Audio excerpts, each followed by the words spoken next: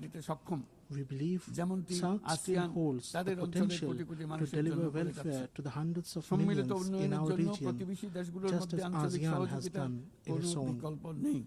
For shared development, there is no alternative to regional cooperation among neighbors. And when it comes to the use of shared natural resources, fairness and compassion must guide us. Bangladesh is firmly committed to peaceful regional cooperation in this area. That is why, as the first country in South Asia, we have recently joined the UN Water Convention. Madam President, centuries of political exploitation, plunder of resources, and structural inequalities have created today's stark realities of uneven development. A decade ago, when we agreed on the 2030 agenda, we were filled with hope that the world would change course and move toward the right path. Yet the reality today is sobering. Progress towards the SDGs has fallen dangerously behind. The gap in development financing continues to grow, while the flow of official development assistance is shrinking. We urge donor countries to reverse this trend and to honor their commitments. We are in the process of graduating from the category of less developed countries to that of developing countries. Enhanced cooperation from the international community, in particular the relevant entities of the UN, is essential to ensure a smooth and sustainable transition. In this regard, we commend the work of OH, RLLS and other relevant UN entities. We call for further strengthening of this office to enable more effective support to the LDCs and other vulnerable countries. At the same time, alongside grants and loans, we call for a massive expansion of social business through both public and private initiatives. This new approach can bring benefit to both donor and recipient countries alike. It can inspire, it can encourage, and it can take human creativity to new heights. Madam President, we acknowledge the contribution of UN to Bangladesh's progress and development. We reaffirm our full confidence in its three pillars: peace and security, development, and human rights. At the beginning of my statement, I said that over the past 8 decades, the UN has shown time and again that multilateral diplomacy helps humanity live together in greater harmony. Yet, on its 80th anniversary, we must acknowledge that multilateral diplomacy is under strain. The tensions of unequal bilateral relations have once again proved that multilateralism remains our last and best resort. To keep the UN, the custodian of multilateralism, alive and vibrant, we call for full transparency and sincere dialogue among member states. The United Nations must continue to evolve and adapt if it is to meet today's challenges and fulfill our collective aspiration for multilateralism. In this spirit, we welcome the Secretary General's UN 80 initiative, but we must also insist reform must not weaken multilateralism or silence the voices of developing countries. Reform must have one goal only: to bring about real and positive change on the ground. Madam President, last year, our people proved that injustice in this world is not eternal. They proved that change is not only possible, it is inevitable. We must remember that the challenges ahead cannot be made by any single country alone. And we must also remember that in today's world, where one nation falls into crisis, when crisis erupts in one corner of the globe, the security of the whole world is put at risk. We must move forward with the dream of building a world of 3 zeros. Our young generation will grow as the soldiers of that dream. Before them will stand 3 goals: zero carbon, zero wealth concentration, and zero unemployment. On this foundation, they will build their world. Let the dream of a 3-0 world be the dream of all nations united in this assembly. With this hope, I conclude my statement. I thank you all.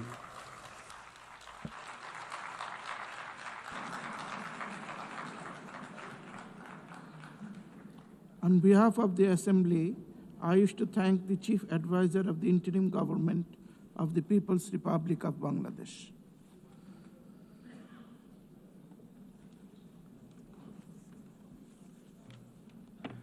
The Assembly will now hear an address by His Excellency Robert F. Blair, Prime Minister of Republic of Malta. I request protocol to please escort His Excellency and invite him to address the Assembly.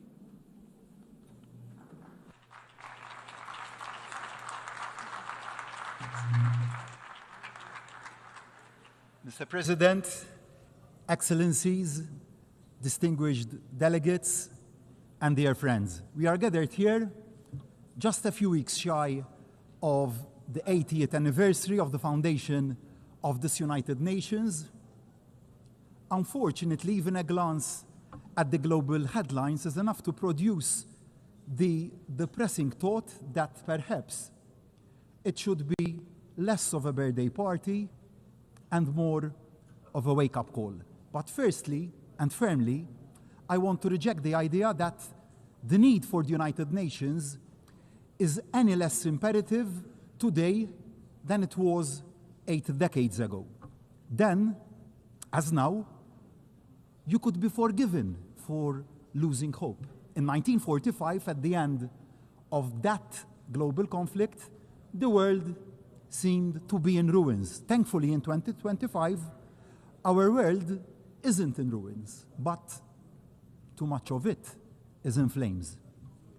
80 years ago, the leaders owed it to the millions who had lost their lives over 6 years of slaughter to never lose hope.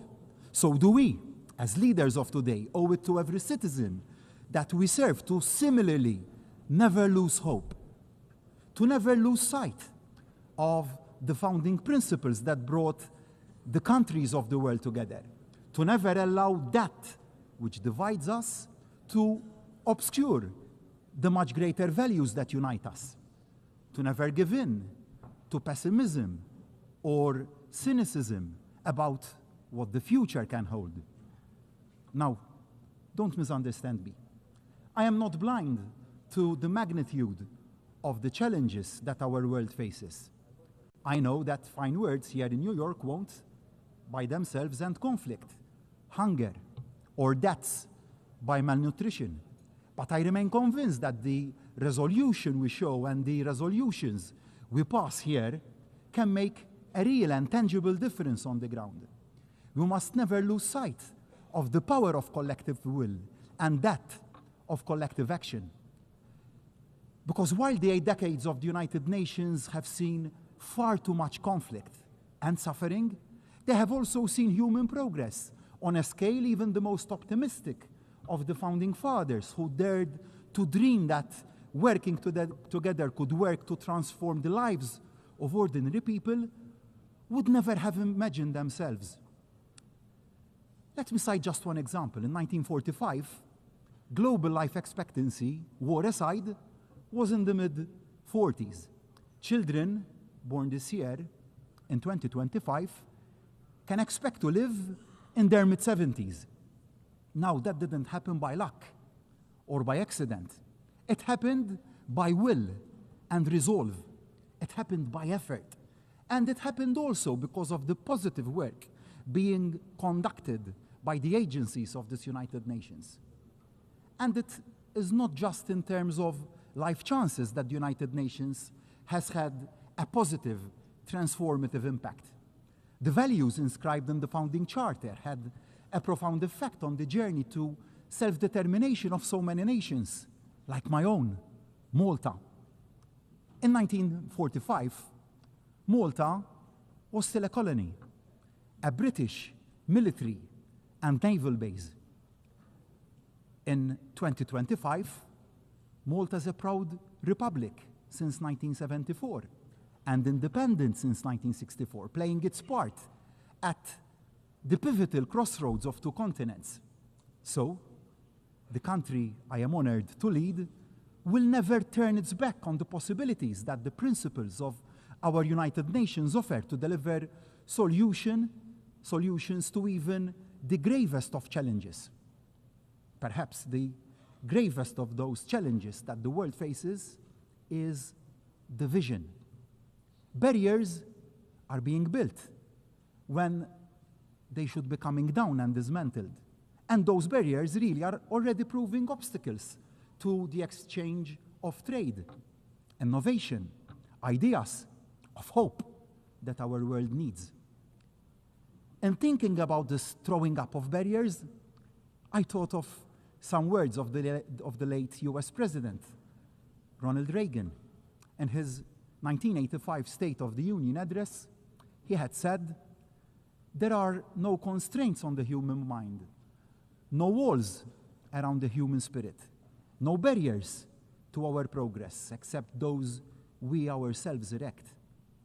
And who can forget the 4 simple words which changed the course of history that President Reagan himself delivered 2 years later when he stood in front of the Berlin Wall and dared to say directly to the Soviet leader, Mr. Gorbachev, "Tear down this wall." So I say to each and every one of my fellow leaders, let us tear down the walls together. Let us dare to say the seemingly unsayable. Let us dare to achieve the seemingly unachievable. Let us dare to make the changes needed, no matter how seemingly overwhelming the odds. We must not be afraid also to make those changes closest to home in the very way this United Nations works. The biggest threat to the future of our United Nations doesn't come from those who want to tear it down, but it comes from those who say that in the face of that pressure, we should barricade ourselves in and reject the idea of change and reforms. It comes also from those who say that to admit imperfections and weaknesses in the way that we work is to give comfort to those who decry and belittle the very idea of the United Nations. That couldn't be more wrong. What empowers the opponents is any hint of an organization with its head buried in sand. A bunker, a fortress mentality would be fatal. The status quo simply isn't an option. We need to deliver a United Nations that is smarter and, of course, fairer. And we need to accelerate the pace of change to do just that.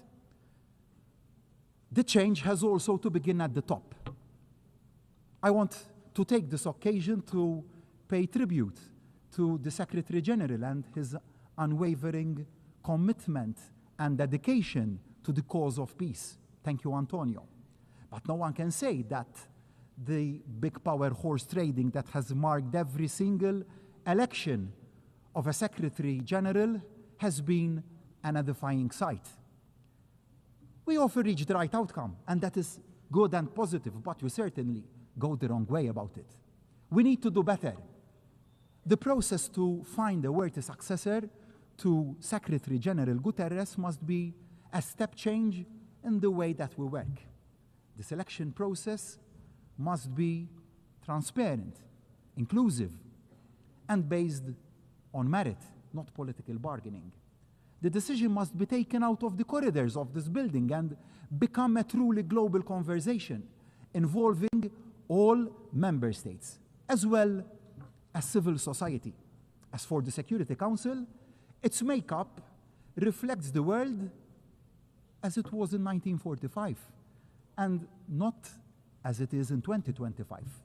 Malta begs the clamor for expansion and fairer regional representation. But it isn't just the composition that needs to change. The role of the Security Council needs to be elevated. It must serve as a greater counterbalance to the dominance of the larger powers. It must also be a genuine platform for all the nations of the world to have our voices heard.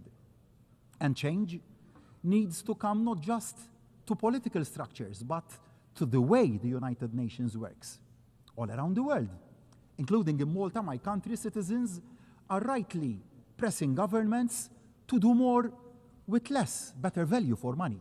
The United Nations, like any other publicly funded organization, needs to make sure that it ruthlessly focuses not on protecting the way things are not done now, but on the way things can be done differently to deliver better outcomes for the same investment. No area of the United Nations can remain untouched. No vested interest left untackled. The United Nations must embrace digital diplomacy for the artificial intelligence age. Every system must be streamlined, every process scrutinized to ensure it delivers for the front line. Every program assessed against its actual impact. We shouldn't be afraid to ensure that the United Nations stops doing things it does badly and starts doing those things it does well, even better, and even more efficiently. Too often, global relations, like much of life, can seem merely a numbers game. Of course, the biggest states will always have the loudest voices, and that is understandable. But there can be no doubt that small states and developing countries are often underrepresented and underheard when key decisions are taken and made. Unless our unique experiences are taken into account and our needs, we won't put in place solutions that can actually deliver across the whole world. It is a self-defeating mistake for the big boys club to crowd out the added value that small nations can bring to the table. We bring innovation, credibility, and moral authority to any concerted global action. To exclude the small is to damage the big. We all lose, which is why, although Malta may be one of the United Nations' smallest members in terms of geography, we have always been determined to be one of the UN's biggest voices. Malta remains as committed to the goals of peace, dialogue, diplomacy, and global cooperation as we were on that day in 1964 when we took our seat for the first time in this United Nations. As we've grown as a nation, found our feet on the European and world stage, and developed a fast-growing economy, so too have we found our role in the work of the UN. Small nations, like ours, have to be realistic about how we can add value.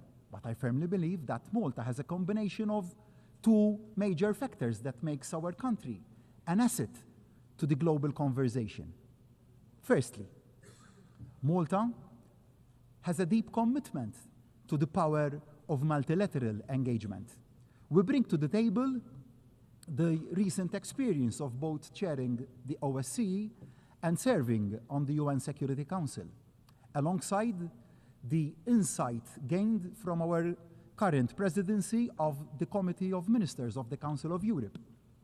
I am particularly proud that Malta's presidency coincides with the 75th anniversary of the Convention, of the European Convention on Human Rights, rising, like the United Nations, from the ashes of the Second World War, guaranteeing for hundreds of millions of Europeans and other peoples the fundamental human rights for which so many people lost their lives in their fight for them.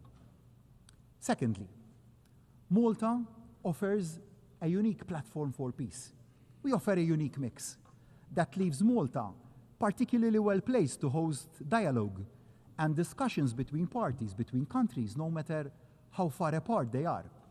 Our geography at the crossroads of two continents, our neutrality enshrined in our constitution, our diplomatic tradition as a respected and knowledgeable fair broker. Together, they make Malta the ideal location to come together to try and find solutions to even the most intractable of disputes. So, today, I renew my open offer to the warring parties of the world and those working to bridge those divides. Malta stands ready to welcome you, to facilitate, and to support you in finding ways forward. Now, nobody disputes how deeply entrenched are the barriers to peace, but that doesn't mean that the search for solutions should ever be paused. Thinking back and going back to President Reagan when he dared to call for the walls physical and political, that were dividing Europe to be torn down, many had dismissed it as an impossible dream, unrealistic, never going to happen. But it did. The seemingly intractable Cold War came to an end. As global leaders, we must equally never give up, never say peace can't be achieved, never give in to defeatism, even the most outwardly unresolvable of conflicts. Sadly, on Malta's doorsteps, two such conflicts, wars, are raging: Ukraine and Gaza. The world must not turn its back on either, or tackle them with double standards, as this would undermine our credibility and effectiveness. We must never wring our hands and consign any conflict to the too difficult to deal with pile. It is now 3.5 years since Russia's unprovoked and illegal invasion of Ukraine. Malta remains resolute now as it was then in demanding a lasting and just peace that guarantees Ukraine's sovereignty. This is the only solution which will adhere to the spirit of both the UN Charter and international law. But that can only come about following a full and unconditional permanent ceasefire and the full participation of Ukraine in any future peace talks and decision-taking. Malta stands firmly with our fellow EU members in believing that we must keep the strongest possible pressure on the Russian economy to force the Russian government to see sense and engage in genuine and constructive dialogue. Slava Ukraini. So too, must there be an immediate and permanent ceasefire in Gaza. The suffering of so many thousands of innocent civilians must come to an end now. It must come to an end now. Yes, the remaining hostages must be released immediately by Hamas. International humanitarian aid must be allowed to flow in Gaza without impediment. It is so morally wrong and inhuman that so many innocent people are dying of hunger and severe malnutrition. These atrocities must stop now. We cannot allow the further killing of thousands of innocent people, babies, children, youth, the elderly, and the frail to continue and turn our heads the other way because of improper considerations. We cannot remain silent. Decisive and effective action needs to be taken without any further delay. I cannot bear to see anymore the physical and psychological pain and suffering in the eyes of the young children we bring over to Malta from Gaza to give them a better future. Children, young children with mutilated bodies who are supposed to be celebrating the innocence of their youth and the best period of their lives. The parents who have lost their young children. And I ask, why?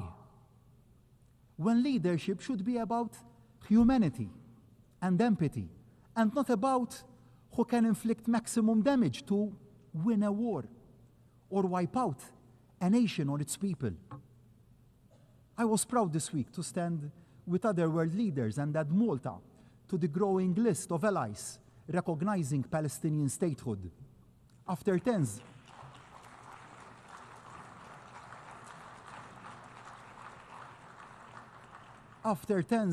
of years of discussion in Malta, we took decisive action and did the right thing to do. I owe this to Ibrahim, a 15-year-old icon of the resilience and strength of the Palestinian people.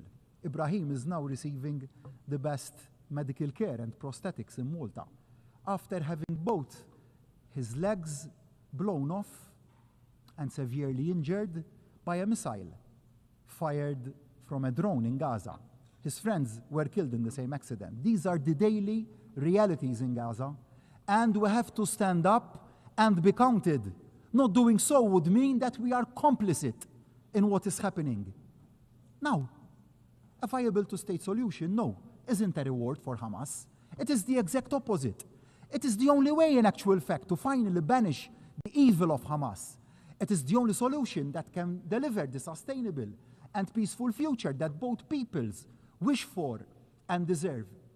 Of course, the road to a fair two-state solution is a long one, fraught with difficulties. But just because something is hard doesn't mean it is impossible. The world owes to Israelis and Palestinians alike to pursue this path to peace. Indeed, the world faces a stark choice. In too many areas of life, too many barriers are being erected. When too many countries pull up the shutters and turn in on themselves, it is small island nations like Malta that pay the highest price and take the biggest hit. Let me be clear, security is the first duty of any government. Being against barriers doesn't equal being against sensible safeguards. Every nation has the right to take necessary steps to protect itself, but isolation doesn't make anyone safer, because as all the evidence of history shows, the greater the cooperation across borders, the greater the protection we can afford to our citizens. And a threat to global prosperity is a threat to global security. So, I urge the United Nations to redouble its efforts to safeguard the connectivity that trading nations like Malta have to rely on. It is incumbent on all of us to resist the trend to protectionism and fight for open markets. The alternative of a world of trade barriers will only make us all poorer. Of course, it is equally important that we work to tackle the downsides of globalization, to ensure that none of our citizens are left behind. But there can be no turning back of the clock. We can secure our borders without building fortresses. Addressing legitimate concerns about migration is not the same as pulling up the drawbridge. Clearly, the current growth of irregular migration is not sustainable. Yet, it will only be truly addressed by a truly global solution and response. A coordinated response that is both humane and sustainable, that acknowledges the fundamental truth that migration is driven by poverty and conflict, driving migrants to risk their lives at the mercy of criminal human smugglers in search of a better future for themselves and their families. Every country has a right to secure its borders, but every country equally has a duty to play its part in tackling the root causes of irregular migration. You might say, tough on irregular migration, tough on the root causes of irregular migration. Underpinning all this is the need for every member of this United Nations to recommit to the primacy of international law and the value of international cooperation. No country, however large, however strategically important, is above the rule of law. Might does not automatically equal right. Small states like Malta cannot afford the risks of a world where some ignore the laws when it suits them. Upholding the charter upon which this United Nations was born 8 decades ago isn't wide-eyed idealism. For nations like Malta, it is about our very survival, equally vital. For the survival of small island nation-states is the absolute necessity of stemming down the impact of man-made climate change. It would be too easy for a world waylaid by war to shrug its shoulders and claim it lacks the bandwidth to keep taking the actions needed to keep down the Earth's temperature. Malta, however, will keep working to amplify the voices of the small islands across the globe. As a small island state, we are at the front line of rising temperatures and rising sea levels. This isn't some theoretical threat. It is a challenge to our very existence. So Malta will continue to support indices like Corvi that bring home just how vulnerable small island states are to climate change. And we will maintain pressure for greater support to be given to those developing small island states where the threat is highest and fastest. But the cost of preparedness and adaptation is disproportionately high. They must be given the resources that they need to adapt. And the adaptation must not cause a financial burden on their citizens, to our citizens. Otherwise, we will lose their buy-in. And whilst reaching our climatic targets should, of course, not be put on the back burner, the competitiveness of our economies must also not be put on the back burner in the pursuit of those targets. Otherwise, we will miss the wood for the trees. Dear friends, let me conclude my remarks from where I began today. Yes, our world faces unprecedented challenges. In an age of instant communications, we are all exposed to the threats we all face like never before. They can seem utterly overwhelming. But as a world, we face two choices. We can give up hope, give up trying, or we can double down, step in and step up and never give up. Multilateralism is more important today than it was even in 1945. We won't keep our people safe, our planet protected, or our prosperity preserved unless we work together, listen to each other, and act in concert. So I say to my fellow leaders of all states, of all sizes, tear down these walls. Let us stop erecting new barriers. Let us knock down those existing walls, physical and metaphorical, that are standing in the way of progress. No more posturing, a lot more partnership. We owe it to those who had the vision 80 years ago. We owe it to the people who put their trust in us to lead them. United Nations isn't perfect, but it is indispensable. So let us commit loud and clear to making it better. Better focused, better value, better at tackling the challenges of the next 80 years. And let that commitment start today. Thank you all.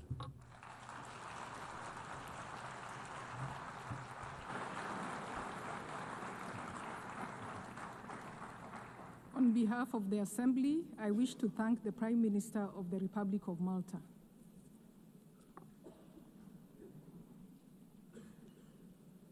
The Assembly will hear an address by His Excellency Kyriakos Mitsotakis, Prime Minister of the Hellenic Republic. I request protocol to escort His Excellency and invite him to address the Assembly.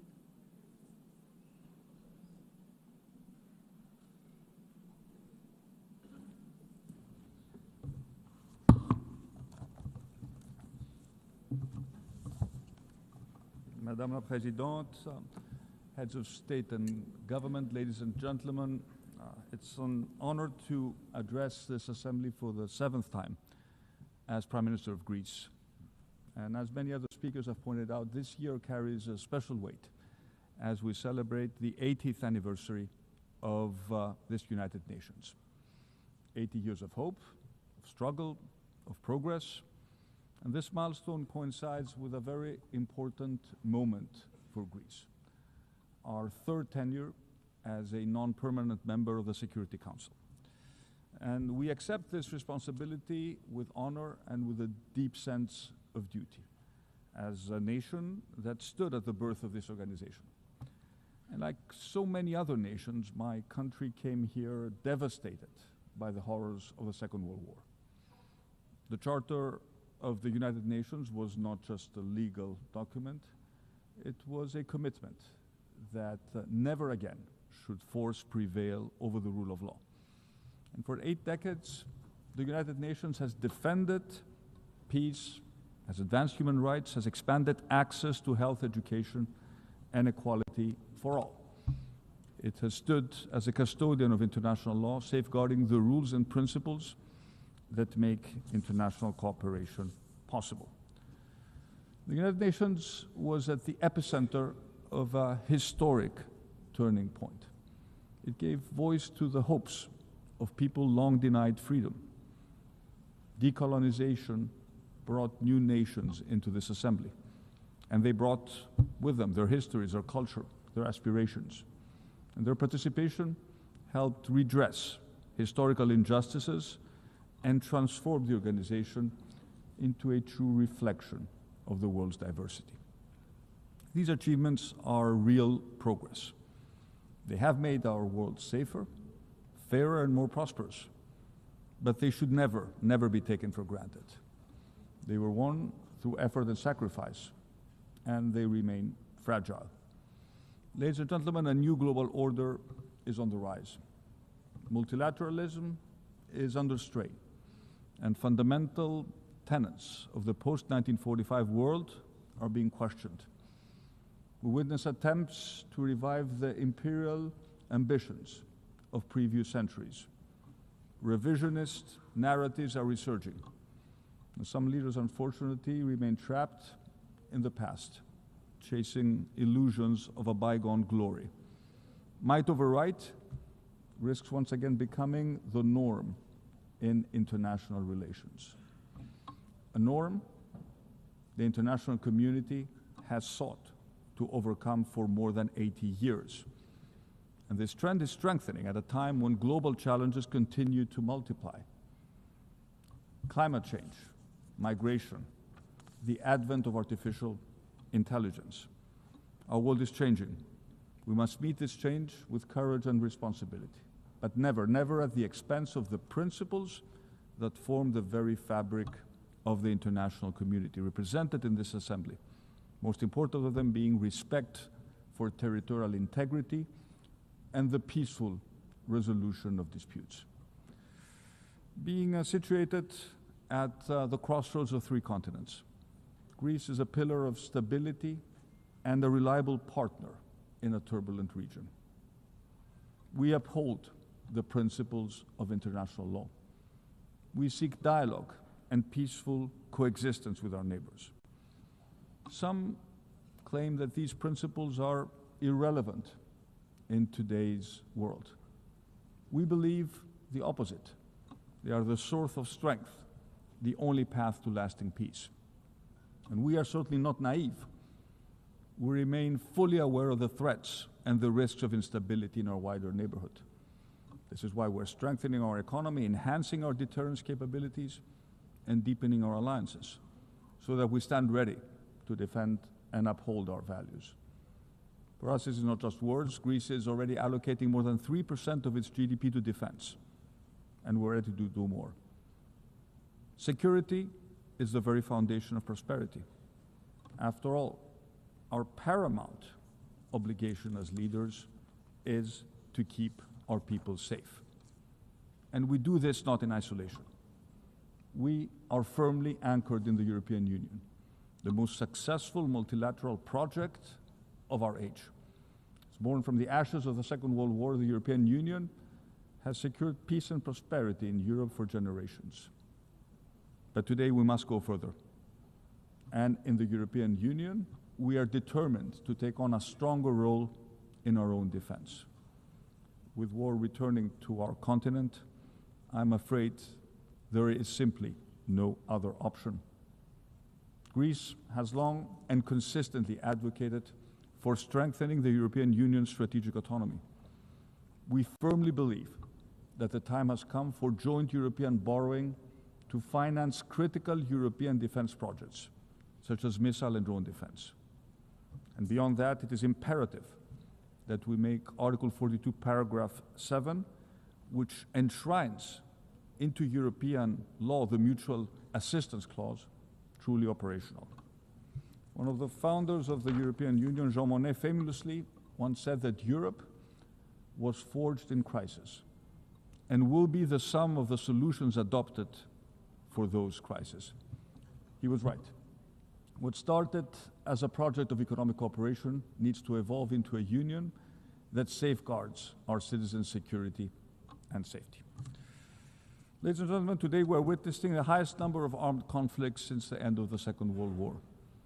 These are conflicts that claim tens of thousands of lives each year, conflicts that leave behind mass destruction, shattered societies, and conflicts that have displaced millions. And the prospects, if we fail to act, are even grimmer. A future of escalating violence and deepening instability. And nowhere is this urgency more evident than in Gaza. Greece has, from the very first day after the heinous attacks of October 7th, 2023, advocated for Israel's right to defend itself against a terrorist organization that rejects Israel's right to exist. We have called for the immediate release of all hostages and a comprehensive ceasefire. But we have, at the same time, made it very clear that no military targets, no matter how valuable they are, can justify the death of thousands of children, the forced displacement of over 1 million Palestinians within the Gaza Strip, and the humanitarian suffering of the Palestinian people. Greece maintains a strategic partnership with Israel, but this does not prevent us from speaking openly and frankly. The continuation of this course of action will ultimately harm Israel's own interests, leading to an erosion of international support. And I tell my Israeli friends that they risk alienating all the remaining allies if they persist on a path that is shattering the potential of a two-state solution. Greece will continue to advocate for a two-state solution which envisions the creation of a sovereign, democratic, and viable state of Palestine, building its future in peace and security alongside the state of Israel. But we should be lucid about the roadmap towards achieving this elusive goal. Israel's action in the West Bank risks creating irreversible situations on the ground. And at present, the most necessary is to stop the unnecessary killing and ensure a large-scale and sustainable delivery of humanitarian aid to Gaza. Greece remains committed to working with all our partners towards a roadmap that will achieve that goal, and that will revive the peace process, that will offer hope to a region which has suffered so much. Ladies and gentlemen, the war in Ukraine is already in its 4th year. Ukraine's courageous resistance to Russia's aggression stands as a testimony of unparalleled bravery and remarkable resilience. The war in Ukraine is not just another regional European conflict. It's a fight for freedom, for democracy, for dignity itself. It's, above all, a defense of the rules-based global international order. We stand firmly and unconditionally with Ukraine in this struggle, and we will continue our unwavering support to the Ukrainian people who have the right to live in peace, in security, and freely determine their own future. And we appreciate President Trump's effort to reach peace, and we reiterate that the genuine peace process cannot begin without an immediate ceasefire. Let us be even clearer, there can be no peace formula without Ukraine at the table, and there can be no acceptance under any circumstances of borders redrawn by force. Gaza and Ukraine have monopolized the interests of this assembly, but another humanitarian catastrophe is unfolding, and unfortunately, it does not receive the attention it deserves. And I'm referring to Sudan. 2.5 years into a devastating war, civilians are paying the highest price. Millions are left without safety, dignity, or protection. The figures are horrifying. Almost 12 million people have been forced from their homes, creating the world's largest displacement crisis. More than 30 million could require humanitarian aid. Famine is spreading. The civilians must be protected. Humanitarian aid must flow freely and without obstruction, and those responsible for atrocities and war crimes must be held into account. There's only one path forward: silence the guns and renew a coordinated political process. The world must not forget the people of Sudan. We owe them nothing less than peace and the chance of a future built on hope, not despair. And as Europeans, it is also in our interest to take an active role in resolving the Sudan crisis. Otherwise, we risk facing a migration crisis of unimaginable proportions. Ladies and gentlemen, the Eastern Mediterranean is an area of strategic importance. It's Europe's southeastern frontier, a vital crossroads of trade and energy routes. Greece, at the heart of this region, holds a key geostrategic position. And we aspire to become an energy security provider, linking Europe with North Africa and the Middle East. And by exercising our sovereign rights, always in full respect with international law, we are strengthening our footprint and shaping developments in the area. Connectivity projects, such as the Great Sea Interconnector and the Greki project that links Greece to Egypt, are projects of mutual benefit, advancing stability and ensuring that our electricity grids are better connected. They will diversify Europe's energy supply, accelerate the green transition, and above all, bring our region closer. Renewables are the future, and in Greece we have already made significant strides in this field. But we also remain pragmatic. Fossil fuels will continue to play a role in an energy mix, with natural gas serving as a bridge in this transition. And that is why we're investing in infrastructure that will make Greece an LNG hub, and at the same time, together with our American partners, we're advancing the exploration and potential exploitation of our offshore gas reserves, a resource of strategic value, not just for Greece, but also for Europe. Yet the Eastern Mediterranean also faces profound challenges: climate change, migration, persistent conflict. The only way to meet them is through cooperation built on leadership, political will, but also a shared sense of responsibility. In all our relations with our neighbors, Greece is guided by a single unwavering compass: respect for international law. This is a cornerstone of our foreign policy and the basis upon which we seek dialogue and genuine cooperation. Let me begin with our relations with Turkey. Greece seeks peaceful coexistence with our neighbor. And in recent years, yes, we have succeeded in maintaining low tensions. And this is a positive development that we should not underestimate. However, the calm seas we have witnessed over the past 2 years must not be fleeting. They must allow us to build trust, find common ground, and pursue solutions in the interests of both our people. The way forward lies in dialogue, in respect for international law, and in the vision of a region defined not by rivalry, but by shared prosperity. And as I've repeatedly stressed from this podium, we are ready to work towards settling the only major outstanding issue between us: the delimitation of the continental shelf and the exclusive economic zone in the Aegean and the Eastern Mediterranean. Turkey must remove the threat of war against Greece that still hangs as a dark cloud over our relations. After 30 years, this casus belli has to be revoked. It has no place in relations between friendly neighbors. Our path forward must be one of diplomacy, not the language of weapons. Let me say a few words about the Cyprus problem. For 51 years, Cyprus has endured the consequences of Turkey's illegal invasion and continued military occupation.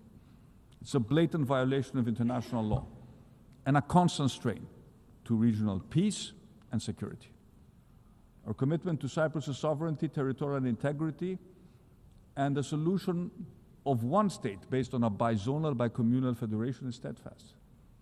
It's a matter of credibility and determination to defend the core values and principles upon which the United Nations are based and fully aligned with all the decisions taken by the UN Security Council. And Greece fully supports the efforts of the Secretary General and his personal envoy to give a new impetus to the resumption of negotiations. And a just and viable settlement will serve the interests of the Cypriot people and contribute decisively to the stability of the wider region. Turning to Libya, our two countries share maritime borders. We are neighbors. It is therefore in our common interests to reach a fair and lawful delimitation agreement in line with the provisions of the United Nations Convention on the Law of the Sea. The true stability in our neighborhood also depends on Libya itself being united and sovereign. The Libyan people must be free to determine their future without foreign interference and Greece stands ready to assist constructively in a UN-led efforts to achieve a political solution and reunite the country. When it comes to Syria, after 14 years of bloodshed, last December brought a moment of change and a new hope for the Syrian people. The future of the country must be built on tolerance, dialogue, and full political representation for all religious and ethnic communities. Only then can Syria's diverse society find peace and prosperity, free from sectarian violence and external interference. I made it clear to the Syrian president that our support regarding Syria's rapprochement with Europe is conditional upon the protection of religious and ethnic communities, in particular, the Christian Orthodox minority, which has been repeatedly targeted by Muslim extremists. At the same time, we expect Syria and its authorities to act in full accordance with international law, including the United Nations Convention on the Law of the Sea. Finally, let me turn to the Western Balkans, our immediate neighbors, our strategic partners of the European Union, and candidate members of our common family. This region has made remarkable progress over the past decades, yet the balance remains delicate, with the risk of backsliding always present. The future of the Western Balkans lies within the European Union. Greece has been a pioneer in this endeavor through the Thessaloniki Agenda, which set the path for the region's European perspective. And this path must be grounded in full respect for international law, for existing international agreements, the rule of law, human rights, but also minority rights. Most of all, it requires rejecting revisionist agendas and building trust among neighbors. The ghosts of Balkan nationalism have haunted this region for centuries. They must not be allowed to re-emerge. And it's up to the leadership of the Western Balkans to assume their responsibilities and secure a future of peace and prosperity for all their people. Ladies and gentlemen, let me conclude by returning to a topic I also addressed in my speech at the General Assembly last year. Technology is both our greatest shared opportunity and one of the defining challenges of future prosperity. Last year I spoke about artificial intelligence and its extraordinary transformative promise, but I also warned of the danger it breeds. Today, Greece is pursuing a visionary yet practical AI strategy through pilot programs in areas such as education, healthcare, and natural disaster prevention. Teachers and students will soon engage with custom-designated AI teaching assistants. Digital screenings, telemedicine, predictive diagnostics are already making care not just more personalized, but also more accessible. At the same time, AI is helping us detect and contain wildfires at their earlier stages. And the promise of AI making governments more efficient in serving their citizens is materializing at breakneck speed. However, AI in the wrong hands and without safeguards can become extremely dangerous. It can severely impact our children's mental health, flood our public square with disinformation, cause massive displacements in the job market, and concentrate immense power in the hands of a few multinational corporations. And this is why I welcome the United Nations establishment of the Independent International Scientific Panel on AI and the Global Dialogue on Artificial Intelligence Governance. These institutions lay the foundations of a global architecture where artificial intelligence can be steered by science and guided by cooperation. The most urgent task is to protect the mental health of our children. The scientific evidence is damning. We are running a massive, unsupervised experiment with the brains of our children and teenagers. And what was envisioned as a space of connection and creativity has too often become a landscape of manipulation where harmful content reaches even the youngest users. Addictive scrolling is addictive by design, not by accident. And every time I talk to parents, I hear the same story. We're scared about online bullying, adult content, unrealistic standards of beauty, the promotion of self-harm. We feel powerless and helpless. We don't want our kids to share their intimate thoughts and feelings with an AI chatbot. Greece has decided to do something. We have banned our phones in schools, but we have also launched the Kids Wallet, the first government-backed application, giving parents simple, effective control over their kids' smartphone while enabling platforms to verify the age of their users. And our proposal for a pan-European digital age of majority to access digital platforms has already won the support of 13 EU member states. It's examined by the European Commission. But this is not a debate for governments and parents alone. Just as society once set firm rules for smoking, drinking, and wearing a seatbelt, we must now confront today's challenge with equal clarity. Big platforms can no longer profit at the expense of our children's mental health. A business model built capturing our kids' attention through addictive algorithms that feed them what can justifiably be labeled as digital junk is simply not acceptable. And let me repeat what I said last year. Digital technology is no different than any other industry that needs to operate under health and safety regulations. The overarching principle, the golden standard, is one and the same: do no harm. Ladies and gentlemen, looking back at the foundation of the UN means to recall and acknowledge that the need for effective multilateralism is as necessary in 2025 as it was in 1945. And there's no doubt that multilateralism must be reinvigorated. We must make it fit for the challenges of the third decade of the 21st century, but we must do it without disrupting its core, the rules-based order. These rules were agreed for a reason: to save humanity, to ensure progress and prosperity for all. Humanity has paid a very heavy toll through blood, destruction, and suffering to learn this lesson. And we must assume our responsibilities to future generations.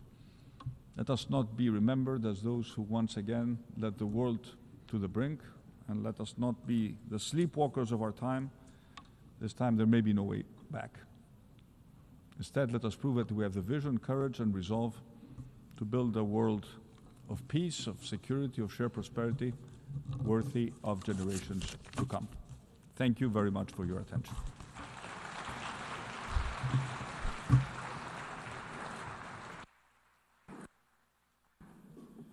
On behalf of the Assembly, I wish to thank the Prime Minister of the Hellenic Republic.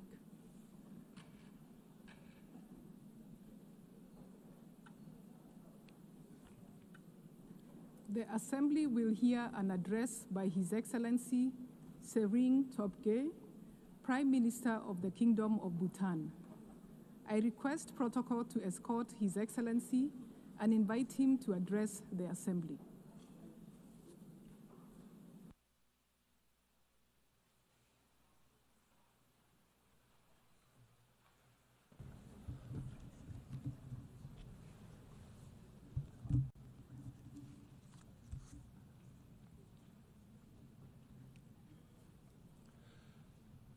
Kuzuzangpo. Madam President, Mr. Secretary General, Excellencies, distinguished delegates, I bring the warm greetings of His Majesty King Jigme and the prayers of the people of Bhutan for peace, harmony, and progress in our world. Excellencies, 80 years ago, from the devastation of the Second World War, the founders of the United Nations dared to imagine a world at peace. They chose cooperation over conflict, dialogue over division, and hope over despair. They built an institution to protect humanity from its worst instincts and higher risks. Today, our challenge is different, but no less urgent. A planet in a climate crisis, persistent poverty, and conflicts that shatter lives and erode trust among our nations. The Secretary General's UN 80 initiative calls on us to respond with renewed purpose to strengthen the UN's capacity to act decisively on peace, sustainable development, and climate action. Renewed purpose to restore its moral authority. renewed purpose to make it fit for the purpose of our collective future. Bhutan believes in a United Nations that is representative, responsive, and effective. We seek a multilateralism that delivers results, not just resolutions. That is why Bhutan supports reform of the United Nations, including reform of the Security Council, expanding both permanent and non-permanent membership. A reformed Security Council must include deserving nations such as India and Japan, alongside other capable and leading countries to reflect today's complex realities. As we look toward the UN at 100, let us commit to a world where peace is the norm, where climate is stable, and where every child, no matter where they are born, has the opportunity to grow as productive members of our global community. Bhutan will be an active partner on this journey. We will speak for the poor and vulnerable. We will champion sustainability and climate action. We will promote gross national happiness as an alternate measure of success to the conventional gross domestic product. Excellencies, reform of the United Nations must serve a purpose beyond itself. It must equip the United Nations to confront the defining challenge of our times, the climate crisis. In Bhutan, we have endeavored to protect our forests, keep our rivers pristine, and we take pride in being carbon negative. Each year, we sequester over 5 times more carbon than we emit, a contribution far exceeding our size and resources. Yet, we are already confronting the harsh realities of climate change. Our mountains are warming at nearly twice the global average. Centuries-old glaciers are shrinking at alarming rates. Rivers that once flowed steadily now swell unpredictably into destructive floods during the summer and often dry up in the winter. This is not a distant threat. It is here. It is now. And it demands immediate, urgent action. Every country must strive to reduce emissions and aim for carbon neutrality. This we know, yet global efforts remain far behind what the science demands. As of today, only 4 countries, Bhutan, Panama, Suriname, and Madagascar, just 4 countries are carbon neutral. At COP29 last year, our countries came together. The 4 countries came together to launch the G0 Forum, a coalition of carbon neutral nations committed to accelerating climate ambition. Our message is clear. Net zero cannot be the finish line. It must be the starting point. Every nation must work urgently to slash emissions and achieve carbon neutrality. On our part, we will share best practices from forest conservation to sustainable agriculture. We will share technologies from renewable energy systems to low-emission transport. We will champion nature-based solutions because forests and wetlands are not just landscapes. They are like vital organs, the lungs, the kidneys of our planet. And we will push ambition beyond pledges. We will demand measurable results. We invite all countries and partners to join G0 in this noble effort. The science is unequivocal. The solution exists. The only question is, do we have the will? Excellencies, while reform of the United Nations and urgent climate actions are essential, this alone will not be enough. We must now reimagine the future we want. According to the United Nations, over half of humanity now lives in urban areas. And by 2050, nearly 70%, close to 7 billion people, will call cities home. Cities drive over 80% of global GDP, but they also account for more than 70% of energy-related carbon dioxide emissions. This makes cities both the engines of innovation and the front lines of our greatest challenges. Challenges like unsustainable consumption, environmental degradation, and rising inequality. We face a choice. We can keep building cities that consume more than they give, or we can reimagine and redesign our cities that heal, that sustain, that uplift. 50 years ago, Bhutan offered the world gross national happiness, an alternate approach to development. Today, under the visionary leadership of His Majesty King Jigme, Bhutan offers the world an alternate approach to urban living, the Gaelifu Mindfulness City, a city founded on the values of sustainability, harmony, spirituality, and the ideals of gross national happiness. The Gaelifu Mindfulness City is a special administrative region that is already taking shape in Bhutan. With executive and legislative autonomy, as well as an independent judiciary now established, preparatory works are already underway and economic clusters are being advanced. The Gaelifu Mindfulness City is not an idea on paper. It is a living project in action. The Gaelifu Mindfulness City will not be a city of glass towers and unchecked sprawl. Instead, it will be a place where modernity and tradition meet, where nature is the foundation of urban living. Powered by renewable energy, built with sustainable materials, and designed for low-carbon living, it will offer inclusive housing, green public spaces, and meaningful jobs. For Bhutan, the Mindfulness City is a strategic step, a step towards taking gross national happiness to the next level, a step towards advancing prosperity, and a step towards fostering deeper global engagement without losing our identity or our bond with nature. But the Gaelifu Mindfulness City is not just Bhutan's project. It could serve as a forerunner in rethinking urbanization, a model city built on the values of mindfulness, sustainability, and shared harmony. I extend a warm invitation to all of you to join us in this exciting journey. A journey to bring a royal vision to life. A vision of how cities and urban living can heal, can inspire, and can sustain both humankind and nature. Excellencies, the founders of the United Nations gave us more than an institution. They gave us an inheritance of hope and the solemn responsibility to carry that hope forward.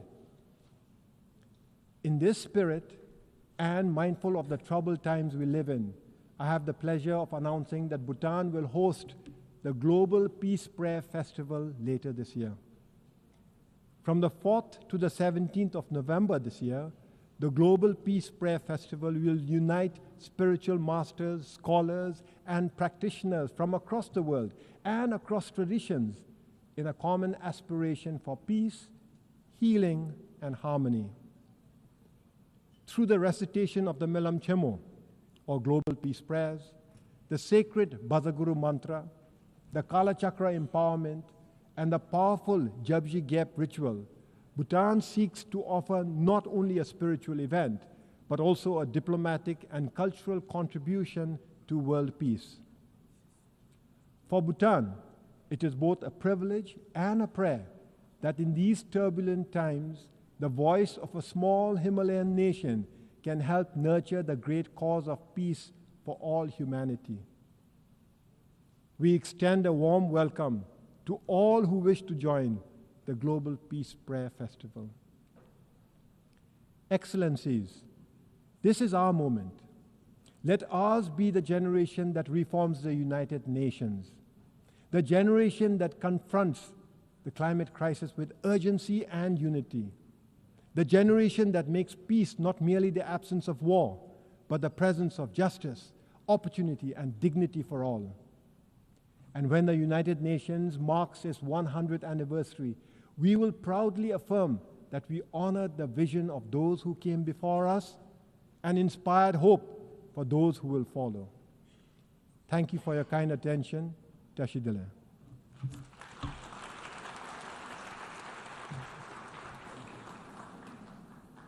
On behalf of the Assembly, I wish to thank the Prime Minister of the Kingdom of Bhutan.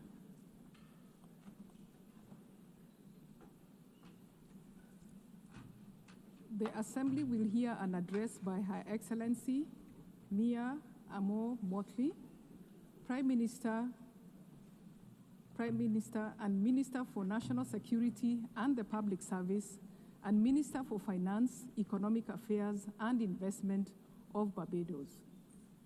I request protocol to escort Her Excellency and invite her to address the Assembly.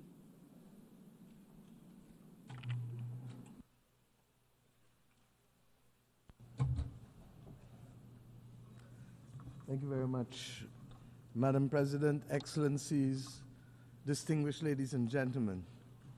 The 21st century has been marked by a series of crises for which our world has been unprepared. Financial crisis that started in 2008, which then triggered fiscal crises across many of the world's countries. And if that was not enough, a social crisis characterized by rising inequality with the consequences thereto, be it substance abuse, mental health challenges, homelessness, or human trafficking. Then there was a global pandemic, lasting 2 to 3 years and taking the lives of millions of people. And for those surviving, they had restricted movement and restricted choices. All of this, my friends, has been exacerbated by the spreading of fake news. This distorts reality and threatens the stability of our societies, creating a platform for hate to thrive and prejudice to rise. But deeper than all of these crises is a bigger, more insidious crisis that is undermining our domestic and global institutions that have promoted order, peace, and prosperity. It is, my friends, the crisis of truth. Excellencies, when we lose shared truth, our communities, our countries, our global society loses their center of gravity. At first, the damage may seem quiet. Words bend and facts drift in the service of political point scoring. But slowly, over time, we descend into political tribalism. We develop alternative realities and we are unable to understand each other and communicate with each other because we lack a center. Then we grow suspicious of each other. In the absence of truth, trust deteriorates. And we see it all around us, in global forums, and indeed on the blocks and in the communities in our own countries.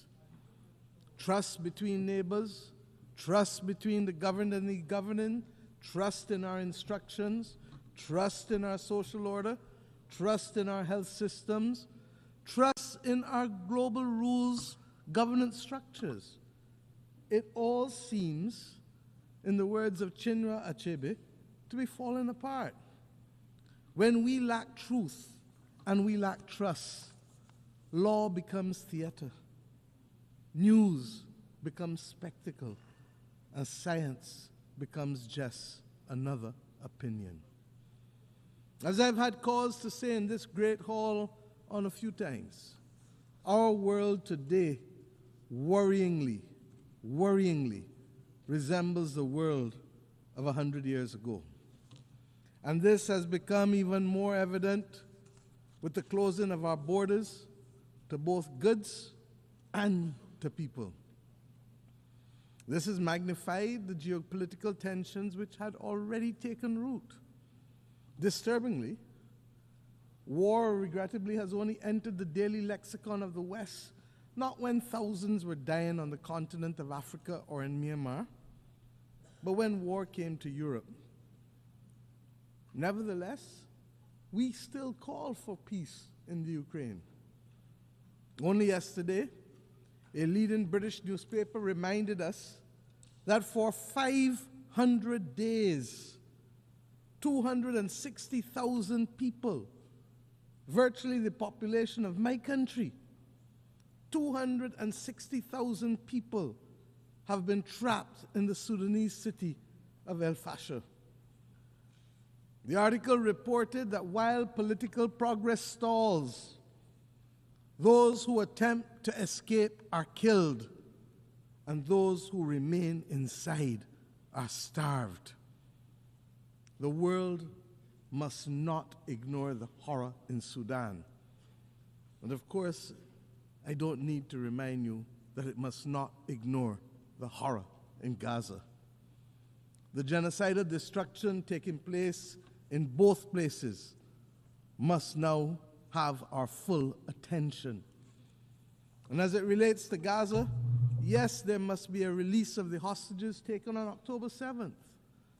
But we have now gone to a point where all of our human sensibilities are offended by the continuous and disproportionate attacks on the Palestinian people and the failure to allow access by the international community to the survivors for the provision of humanitarian aid. The survivors are entitled, my friends, to use the words of Bob Marley. How can you be sitting there telling me that you care, when every time I look around, the people suffer in the suffering in every way, in everywhere? My friends, it calls to mind the Roman historian Tacitus, who quoted a Scottish chieftain fighting against the military might of the Roman Empire. And I mention only the last two sentences. They plunder, they butcher, they ravish, they make it desert and call it peace. They make it desert and they call it peace. The real tragedy of war is that these children, when they become grandparents, will still be answering the innocent questions posed by their grandchildren 70, 80 years from now as to how they lost their limbs. Granny, how did you lose your leg? And when they answer, we run the risk that the violence and hate will be perpetuated for another 2 to 3 generations. This is not why we have come together. This is not good. And Madam President, it is happening under our watch. We can and we must do better to secure the peace across the world in the name of the children. And let me say that at the very least, the international community must immediately find the funding to support the children of Gaza and the children of Sudan for the next 3 months. UNICEF has said that in Gaza it is $66 million that is needed for the next 3 months. And in Sudan it is $200 million. The money is mostly nutrition related, to reverse or to mitigate famine for children, and to provide water and sanitation and health interventions. And we should note that there have been multiple disease outbreaks, including cholera. So, Madam President, to be very clear as I move on, a lasting peace can never be achieved through violence, not continued bombing. It can only be achieved through justice as our guide and dialogue, talking. Unless we forget, where others are seeking to build the peace and to preserve humanity in Gaza, as we saw, the international community must not condone the bombing of those states who look to facilitate peace. It is a red line that we must never cross. Madam President, I say simply again, another year, the world needs a reset. We must find, first and foremost, whether we still agree on the same values that inform our charter. As simple as this seems, this is necessary in any reset, for values we all know have changed over the last 80 years, and we cannot assume that it is business as usual. And if it is not available to all of us to agree to those values, then we must at least know who does and who doesn't. In addition to our inability to bring about peace in multiple conflicts, there really still are a number of issues that threaten our way of life and the stability of our planet beyond war. The climate crisis, food insecurity, water scarcity, mass flow of refugees and displaced persons, poverty and increasing inequality within and between societies. It has become so insidious that people don't even talk about it sufficiently. And of course, the failing spectacle of the SDGs for too many of our countries and people across the world. And of course, unregulated AI, which, while it has tremendous promise, poses unregulated significant risk. Many of our people ask every day, why has the United Nations not done better recently? The simple truth, my friends, is that countries have lacked the political will to live by the Charter and to do what is right for humanity. Countries of different sizes, capacities, and cultures can only survive in this world in which we live if we maintain a rules-based system. It is no different to what we have to do in our own countries to maintain and protect the vulnerable and the weak. In fact, it's no different than what has to be done in a child's playground. The rules-based system is what protects us from bullying and from rogue behavior. Our charter was designed to promote compassion, equality, fairness. And this is why it is imperative that we maintain a rules-based system. I speak as a leader of a small country. Our future is placed at risk unless we preserve this rules-based system. The law of the jungle does not guarantee any of us a future on a livable, or indeed doesn't guarantee us a livable planet. We have simply to step up to the plate. And unlike the West Indian Federation, when one country left and the maths of the day was 1 from 10 leaves 0, we must remember that if there are those who don't want to be inside at the dance, that 1 or 2 or 3 from 193 does not leave 0. Does not leave 0. Those of us who remain can continue to pursue our vital interests. And we don't criticize countries for making sovereign decisions because that's what governments were elected to do. If that's not what they want, that's not what they want. But let us get on with the business and protect our vital interests of preserving a rules-based system, to strengthen us, to build peace, to allow us to better face challenges from climate to pandemics to unregulated AI, and generally to build a better life for our people. There is no doubt that there is a case for efficiency gains to be made in this United Nations institutional framework. We know that. But once we finish the efficiency gains, member states who want or need a rules-based order must put their money where their mouth is. If we are to be protected by a rules-based system, then we must step up to the plate and provide the funds to bridge the gap to deliver the results that we desire. We must move from short pants to long pants and understand that we can no longer complain about the absence or behavior of a country and not ourselves be prepared to make wrong things right. It is as simple as that. And believe me, the arithmetic is not bad. It is within each of our reach to reach there, to do it. And let us remember the Aristotelian principle: equality among equals, proportionality among unequals. My friends, and while we contemplate the multiple crises, let us also not despair, because there are some things that have worked for the benefit of our people in the last few years. We now have, globally, a historic pandemic agreement that was adopted to make the world equitable, more equitable, and safer from future pandemics. A full appreciation of this will only come when the next pandemic hits us.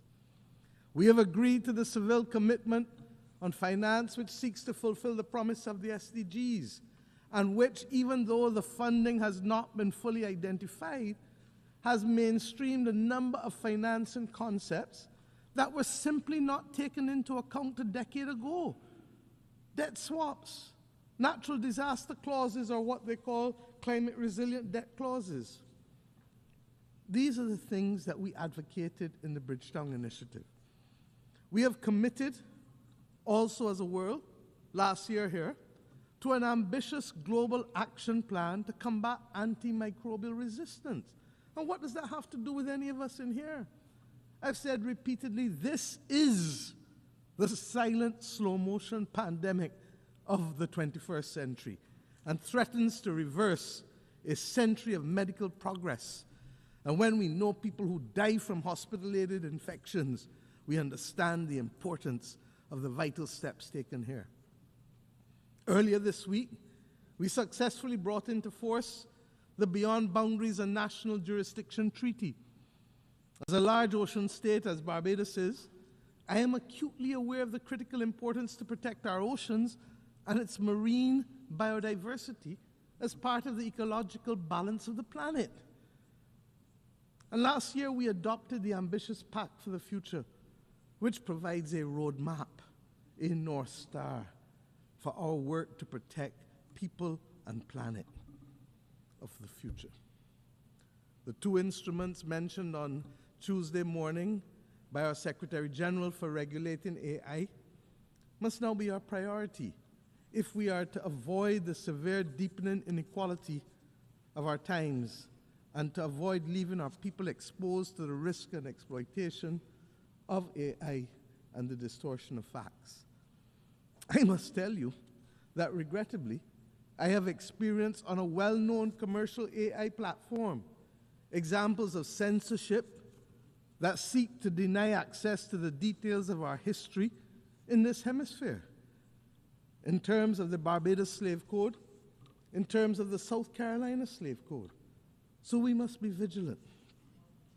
Speaking as a small country, therefore, we see no future without a rules-based system. And before I go on, let me recognize the outgoing President of the General Assembly, His Excellency Philemon Yang, for his impactful presidency last year. And let me also congratulate Her Excellency Annalena Baerbock for assuming the presidency, particularly in this year when we celebrate Beijing +30. Barbados looks forward to working with you, ma'am, to execute your vision. The fact that you are only the 5th woman to occupy this post over the last 80 years is a cause both for profound concern, but I say renewed optimism. This is a testament to the very point that I'm seeking to make. The organization is working, even if not at optimal levels, but we still have so much to do. Madam President, on climate finance, climate and finance, I should say, there's a real danger that debates in this great chamber, at the conference of the parties and elsewhere, risk being reduced to mere performative exercises. We have watched the widely celebrated green wave which swept Europe in 2019. We've seen it now recede, and in its backwash, that continent now faces deep division over the scale, scope, and speed of delivery on commitments made to eliminate climate-harming pollution by 2050. We've seen others withdraw from the Paris Agreement. At a time, Madam President, when we should be conducting an audit of the achieved targets and accomplished deliverables, we continue for the most part to receive IOUs and statements of deferred intent, even as we have witnessed this vacillation that I just referred to. We've also seen a rededication to breathing new life into high-carbon and high-polluting forms of energy. And we have witnessed a redoubling of efforts to fund military buildups, even at the expense of financing our way to sustainability and that of a livable planet. Barbados does not treat climate science as a mere conjecture, and neither does the International Court of Justice nor the Inter-American Court of Human Rights. Their advisory opinions have affirmed the legal rights and entitlements of citizens who must on a daily basis confront the impact of the climate crisis.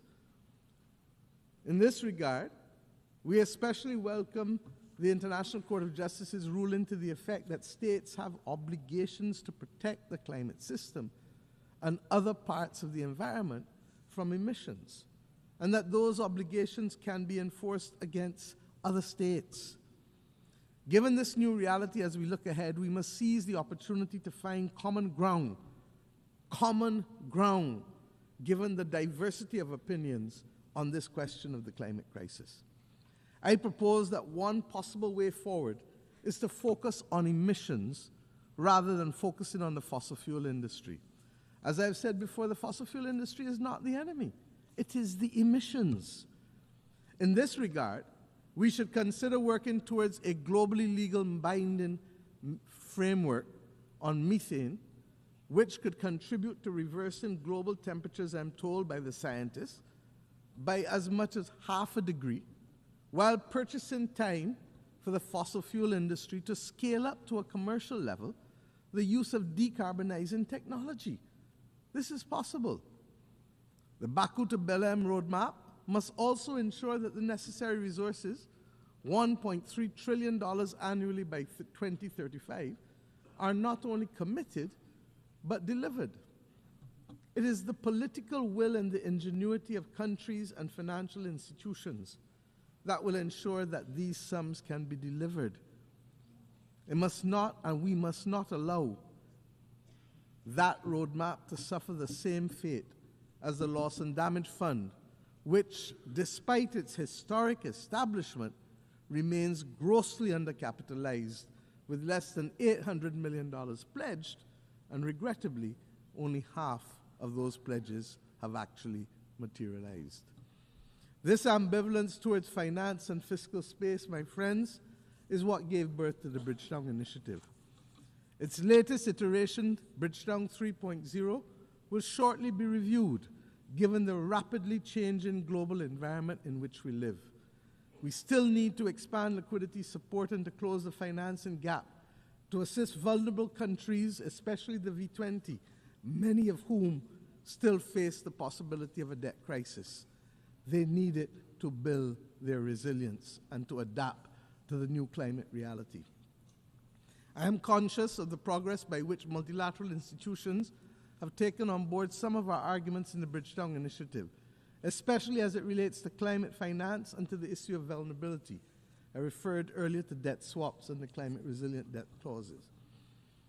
Madam President, all of these goals and many more can be achieved by a fully functional rules-based system, one that is ambitious in its goals, effective in its delivery, and fair in its organization. As UN80 process seeks to enhance the functioning of this organization, we must ensure that we put in place the initiatives that are not the exclusive outgrowth of budget constraints and cross-cutting exercises, but are instead initiatives that are people-focused, delivery-driven, providing the global population with the peace and the security and the quality of life that they deserve and that they are increasingly demanding. To this effect, the Security Council, we know, must be reformed. It must reflect the multipolar world that we now live in, and it must give an opportunity to recognize that there have been substantial geopolitical shifts since 1962 when you had your last reform, 3 years before I was born, and I turn 60 next week.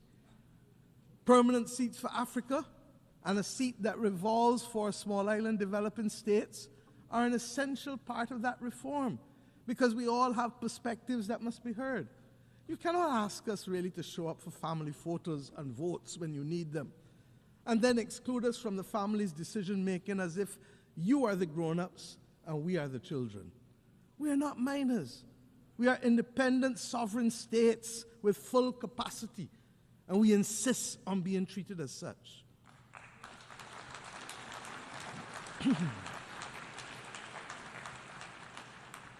Madam President, I have left the peace and security of our Caribbean region for last. It is deeply troubling. Example, Haiti, and you've heard Prime Minister Gonzalez speak eloquently this morning on these matters. Haiti, which was once a beacon of emancipation and revolution for all of us as black people, is today a victim of centuries of external interference and contemporary internal conflict, and regrettably, even blindness. We want to thank Kenya for its extraordinary leadership of the multinational security support mission, even when they were out there on their own.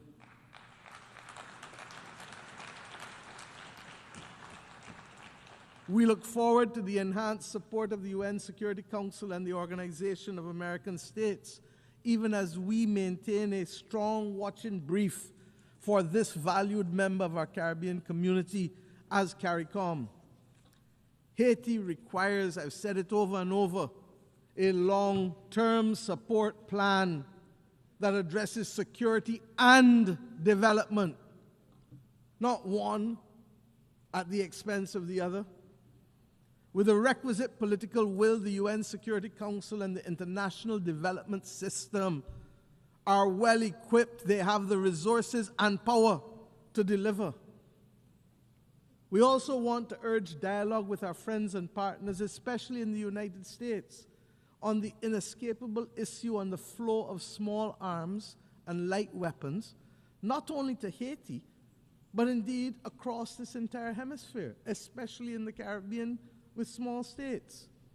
Fragile economies in the democracies of the Caribbean community are now being threatened by this incessant flow of illegally obtained weapons and increasingly organized criminal elements which utilize them. But we will use the systems to deal with them collectively and in accordance with due process. We thank Secretary General Guterres for his unswerving support with respect to Haiti, and we now need others on board to ensure that Haiti can turn the corner and prepare itself for free and fair democratic elections. Madam President, Cuba has long been a source of support for many across the globe in times of conflict, health crises, and indeed colonial resistance, particularly in Africa. Cuba has paid, however, a high price for insisting on its right to self-determination. And again, yet again, we must be prepared to engage in dialogue in order to stop the disproportionate suffering and the deprivation that is being inflicted on the Cuban society by what is now globally seen to be an unjust embargo and other unilateral coercive measures. Barbados, my friends, reiterates its call for the end of the embargo and the removal of Cuba from the list of state sponsors of terrorism.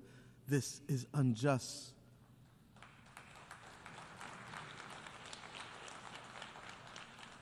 What is even more, in the Caribbean Sea, we're now seeing a shocking violation of a hemispheric understanding that the Caribbean be treated as a zone of peace. There has been a buildup in military assets in the last few weeks in the Caribbean by both sides, by the United States of America and by Venezuela. We believe that any such buildup could occasion just an accident. And if it does, a simple accident can put the Southern Caribbean at disproportionate risk. I need not tell you, therefore, what a war can do. It is not acceptable for our islands, our countries, to be viewed as collateral damage. I say simply, for all who can hear and for all who read and can listen, full respect for the territorial integrity of each and every state in the Caribbean must be respected, and that includes all states. Almost all wars end as a result of dialogue. let us make a greater effort to have the necessary conversations to prevent war. It is too simple.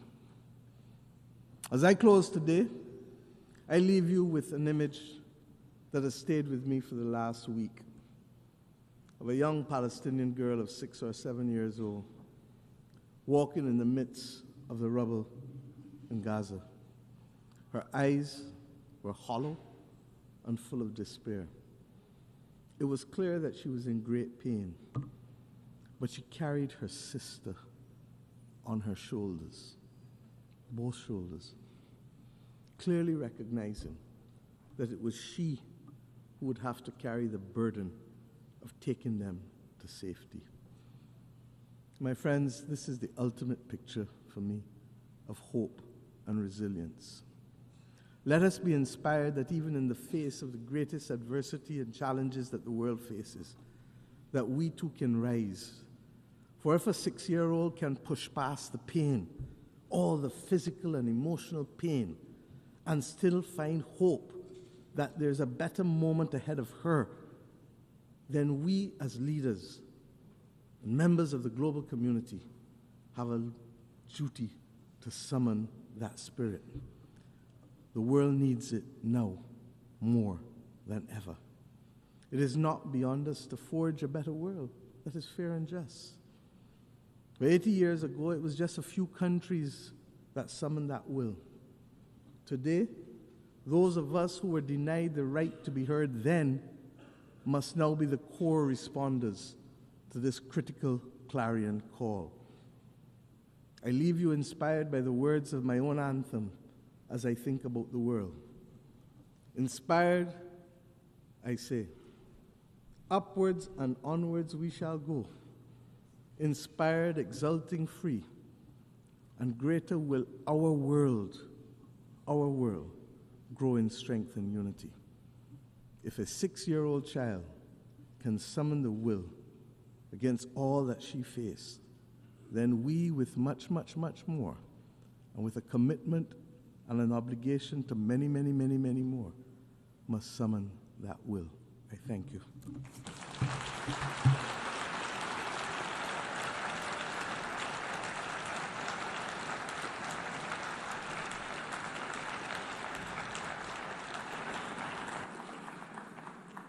On behalf of the Assembly, I wish to thank the Prime Minister, Minister for National Security and the Public Service, and Minister for Finance, Economic Affairs and Investment of Barbados.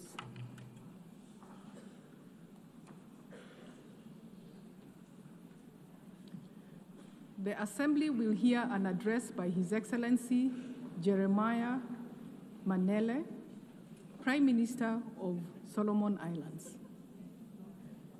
I request protocol to escort His Excellency and invite him to address the Assembly.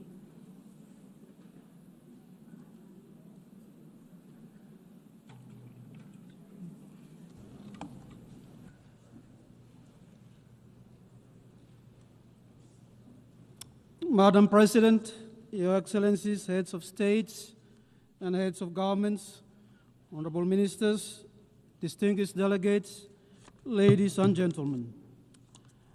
Madam President, I bring to you and all members of this august assembly warm island greetings from the government and people of the Happy Isles.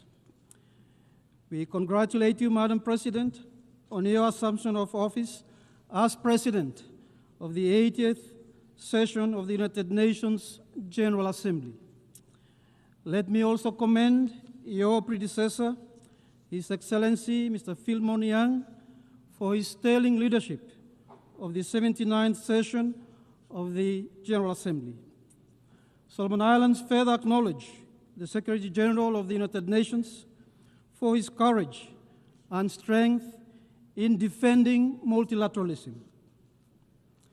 As we gather under the theme, Better Together, 80 years and more for peace, development, and human rights, I am reminded of the words of John Ellison, and I quote, "There is no peace without development, no development without peace, and neither without respect for human rights." End of quote. These words reflect the essence of our journey over the past 8 decades. We celebrate our collective triumph of humanity when we choose unity over division, cooperation over conflict, and justice over indifference. 8 years ago, in the aftermath of the Second World War, the world chose to build than destroy. The United Nations Charter is a covenant of hope, peace, and progress. It is based on the principle of sovereign equality, one country, one vote. The United Nations has since grown from 51 to 193 member states, becoming a force for development, human rights, and humanitarian support, giving voice to the vulnerable and inspiring global progress and prosperity. This is the proud legacy of the United Nations, a legacy that I pray must not only be cherished, but also carried forward with renewed vigor and purpose. Madam President, we meet at a moment of profound uncertainty, marked by deepening conflicts, armed aggression, widening inequalities, and the growing disregard for international law. The erosion of the United Nations Charter principles, the alarming return of unilateralism, threatens the very foundation of our multilateral system. We note the deep concern that the world is now overarmed, spending less on development, and increasingly adopted a militarized posture. We need to halt and reverse these non-peaceful trends. We seek a region free from nuclear weapons, militarization, trafficking of illicit drugs, and geopolitical posturing. My sub-region recently adopted the Ocean of Peace Declaration. It is rooted in the Pacific's collective history and culture. It is our collective vision for a resilient, peaceful, and a prosperous blue Pacific continent. We reclaim our sovereignty, support multilateralism, and a rules-based international order grounded on international law. This week, Solomon Islands signed onto the Declaration for the Protection of Humanitarian Personnel, noting that 380 humanitarian personnel paid the ultimate sacrifice last year. It is our collective responsibility to respect international humanitarian law, protect the safety of humanitarian personnel and civilians, and instill accountabilities for all in disaster and war zones. Madam President, climate change is a crisis multiplier that is defining our future. The World Meteorological Organization declared 2024 was the warmest year on record. This pushes us further off track from the 1.5 degrees goal we agreed to in Paris. Solomon Islands, despite having a minimal carbon footprint, has submitted an ambitious net positive third national determination contribution, NDC. We can do more with international partnerships, investing in reforestation and the conservation of our forests, including renewable energy investments. We need urgent and ambitious climate action now that puts us on a 1.5 degrees pathway. Large emitters and those with historical responsibility must take the lead in drastically cutting emissions. Contrary to what we heard here a few days ago, the science on climate is clear, and my people are suffering from it. On 23 July 2025, the International Court of Justice, ICJ, issued a landmark advisory opinion in response to a request by the United Nations General Assembly under Resolution 77276. The court was asked to address two interrelated questions. First, the obligation of states under international law to protect the climate system from harmful greenhouse gas emissions, including duties owed to both present and future generations, in keeping with the principle of intergenerational equity. Second, the legal consequences for states whose actions or inactions cause significant harm to the climate system and the environment. This includes the responsibilities owed to injured or especially affected states, such as small island developing states that suffer the greatest impacts despite contributing the least, as well as to peoples and individuals, including future generations whose fundamental rights and livelihoods are threatened. Solomon Islands welcome the historical advisory opinion of the ICJ and support ongoing process for a follow-up UN resolution. Madam President, the court has made clear that states carry binding obligations to act on climate change, to prevent harm, to cooperate, and to protect the rights of both present and future generations. These duties are legal, moral, and universal, and hold states accountable to stop harmful practices, to prevent repetition, and to repair the damage caused. Madam President, Solomon Islands also raised the issue of climate displacement. Entire communities are already at risk of losing their homes and homelands. The court has now confirmed that the principle of non-refoulement applies, which means that no state can lawfully return people to places where climate change makes survival impossible. This is indeed a powerful affirmation that rights to life, food, water, and habitable land must be protected.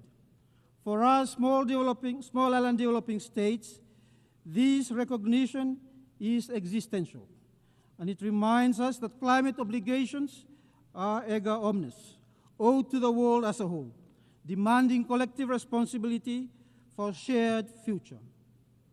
The court's opinion is a powerful reminder and a fervent call that better together we are bound by law and by duty to act.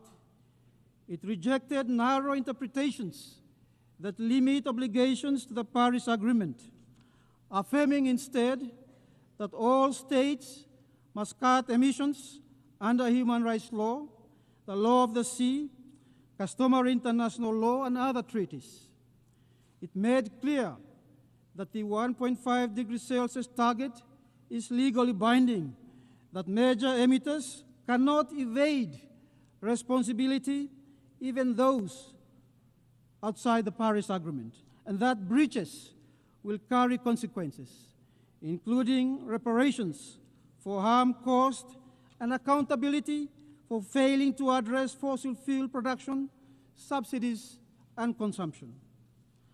For small island developing states, this opinion brings hope and recognition.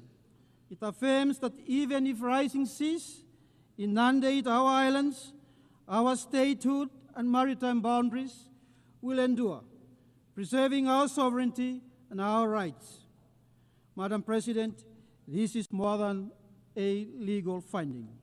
It is indeed a call to the international community that only better together can we honor the 1.5 degrees Celsius commitment, protect the most vulnerable, and secure a just and sustainable future for all nations and peoples. Solomon Islands wishes to acknowledge the exemplary leadership of Vanuatu and the tireless efforts of Pacific youth who have stood at the forefront of this initiative. Their voices and vision have carried the urgency of our cause onto the global stage, reminding us that the strength of the Pacific lies in our unity. Though small in size, our island nations are large in purpose. And when we stand together, governments, communities, and young people alike, we embody the very theme of this assembly: better together, 80 years and more for peace, development, and human rights. As Pacific Islands Forum Chair, I am pleased to announce the establishment of the Pacific Resilience Facility. It is a Pacific-owned and Pacific-led response to the escalating impacts of climate change and disasters on our peoples. Our goal is to capitalize the fund by USD 500 million by the end of 2026. We acknowledge partners and investors who have pledged USD 166 million. We call for more partnerships for the facility. On the question of COP31, Solomon Islands supports Australia's bid to host COP31. It will provide a vital opportunity for the Pacific to amplify its voice and demand stronger climate action. Madam President, as a big ocean state with 98% of our territory covered by ocean, the lives and livelihoods of our people are inextricably linked to the health and resilience of the marine environment. Solomon Islands is proud to stand among the 60 countries that have ratified the BNJ agreement, and we look forward with great anticipation to its entry into force early next year.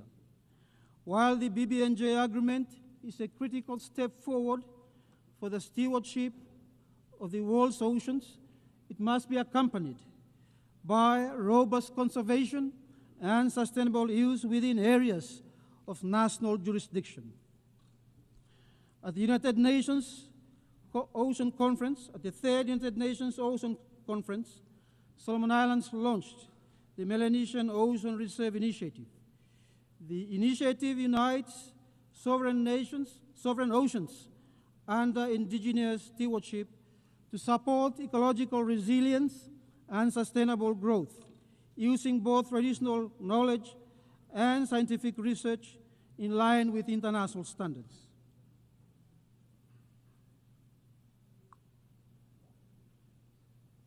We are also actively advancing community-based conservation initiatives and undertaking significant efforts in ocean management in alignment with our national ocean policy. This year, Solomon Islands co-hosted a summit on SDG 14.4 with several UN and regional partners. The event gathered Pacific leaders, fisheries organizations, the private sector, and scientists to assess global health of tuna stocks, climate impacts, and strengthen partnerships on small-scale fisheries. Its conclusions were presented at the third UN conference in Nice. Over half of the world's tuna is caught in Pacific waters, and all 4 species, albacore, yellowfin, bigeye, and skipjack, remain biologically healthy. Our region stands ready to collaborate with the international community and share our experience in fisheries management and restoring fishing zones to sustainable level based on science. This is proof that when we act together as stewards of the ocean. Solomon Islands is an archipelagic state that shares maritime border with 5 neighboring countries. Earlier this year, Solomon Islands made 2 continental self-submissions to the United Nations Commission on the Limits of the Continental Shelf, a bilateral submission with Fiji concerning the Melanesian border plateau, and a trilateral submission with Fiji and Vanuatu for the North Fiji Basin. Solomon Islands looks forward to engaging constructively with the Commission on these matters in the spirit of cooperation and mutual respect. The alarming rate of pollution in the ocean is endangering marine life and the ocean's health. We have banned the use of certain single-use of plastic in 2023. But we remain very concerned that negotiations on a legally binding treaty on plastic pollution has stalled. We have a collective interest to finalize the treaty and protect our ocean. On deep-sea mining, Solomon Islands is taking a precautionary approach and has placed a moratorium on it. On the same note, we support a regional approach on deep-sea mining as agreed to by our forum leaders early this month. Madam President, only 35% of SDGs are on track to meet their targets by 2030. The Pact of the Future was our collective commitment to turbocharge sustainable development. We can and must deliver on this pledge. Solomon Islands government's policy to achieve the SDGs and address our development challenges centers on 4 pillars: unity and stability, economic transformation, game-changing infrastructure development, and human capital development. These priorities are supported by reforms, responsible investments, climate-resilient infrastructure, and human resource development. We are prioritizing the productive sector to drive economic transformation with strategic focus on agriculture, fisheries, tourism, and mining. This is reflected in our national budget to enable private sector-led growth. As Solomon Islands prepares for LDC graduation in 2027, strengthening trade relations and these development areas remain critical. The COVID-19 pandemic highlighted the importance of global cooperation in health, including the sharing of medical technology. In this connection, Solomon Islands welcome the endorsement of the Pandemic Treaty adopted at the 78th session of the World Health Assembly and looks forward to its full implementation. Non-communicable diseases, NCD, has reached crisis level in the Pacific. In the case of Solomon Islands, 87% of deaths are NCD related. NCD accounts for 84% of Solomon Islands adult hospital admission, placing stress on our health system. This year, we have significantly increased our health budget to restore health services and manage NCDs and neglected diseases. Solomon Islands welcomes the convening of the high-level meeting on NCDs and mental health. The Pacific is confronted with rising mental health and abuse of drugs. Integrating the 2 health issues into primary health care, supported by trained health workers to support, screen, manage the well-being of our people. Madam President, my delegation welcomes the Secretary General's reform agenda, the UN 8 initiative, and the vision to revitalize the United Nations and its operations. The UN must evolve with the new realities and remain responsive to the special circumstances and needs of SEEDs and LDCs. We support China's global governance initiative to strengthen multilateralism, preserve sovereign equality of states, observe international law, and placing people-centered development with an action-oriented approach. Solomon Islands support ongoing efforts to develop a governance framework to manage responsible use of artificial intelligence for development, combat misinformation, cybersecurity challenges, protection of data and privacy.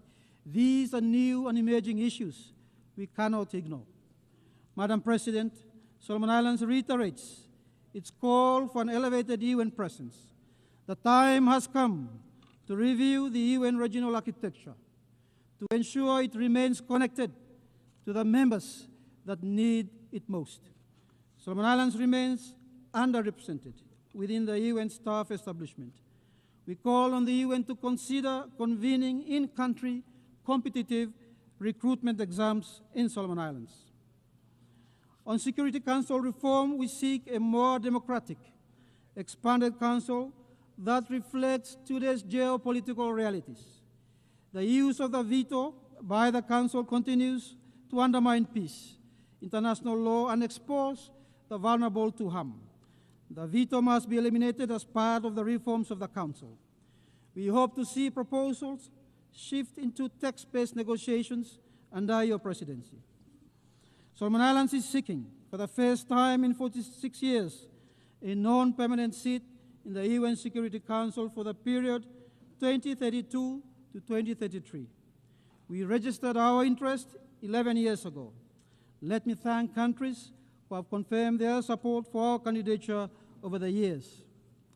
As a peace-loving country, Solomon Islands is keen to contribute to UN peacekeeping missions this year. Ladies and gentlemen, we must do more for peace, protect civilians, especially children and women, and hold those accountable for such action. Inaction puts a human face to the sad situation in Gaza, where more than 60,000 lives have been lost. Solomon Islands condemn Hamas attacks on Israel and for all lives lost. We also call for the release of all remaining hostages and an immediate ceasefire in Gaza. This is critical for regional stability and global peace. Solomon Islands reaffirms its consistent support for a peaceful and permanent solution to the Israeli and Palestinian conflict. We look forward to Palestine and Israel living side by side in peace, along secured borders, in accordance with international law, UN resolutions, and the UN Charter.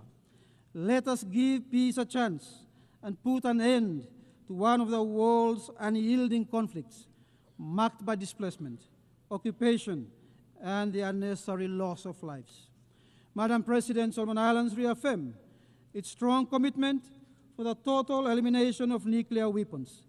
This year, the Pacific celebrates 40 years since the adoption of the South Pacific Nuclear Free Treaty.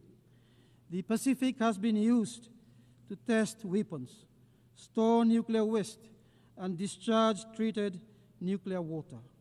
We see the scars of nuclear impacts and will remain the world's strongest advocates for a world free of nuclear weapons.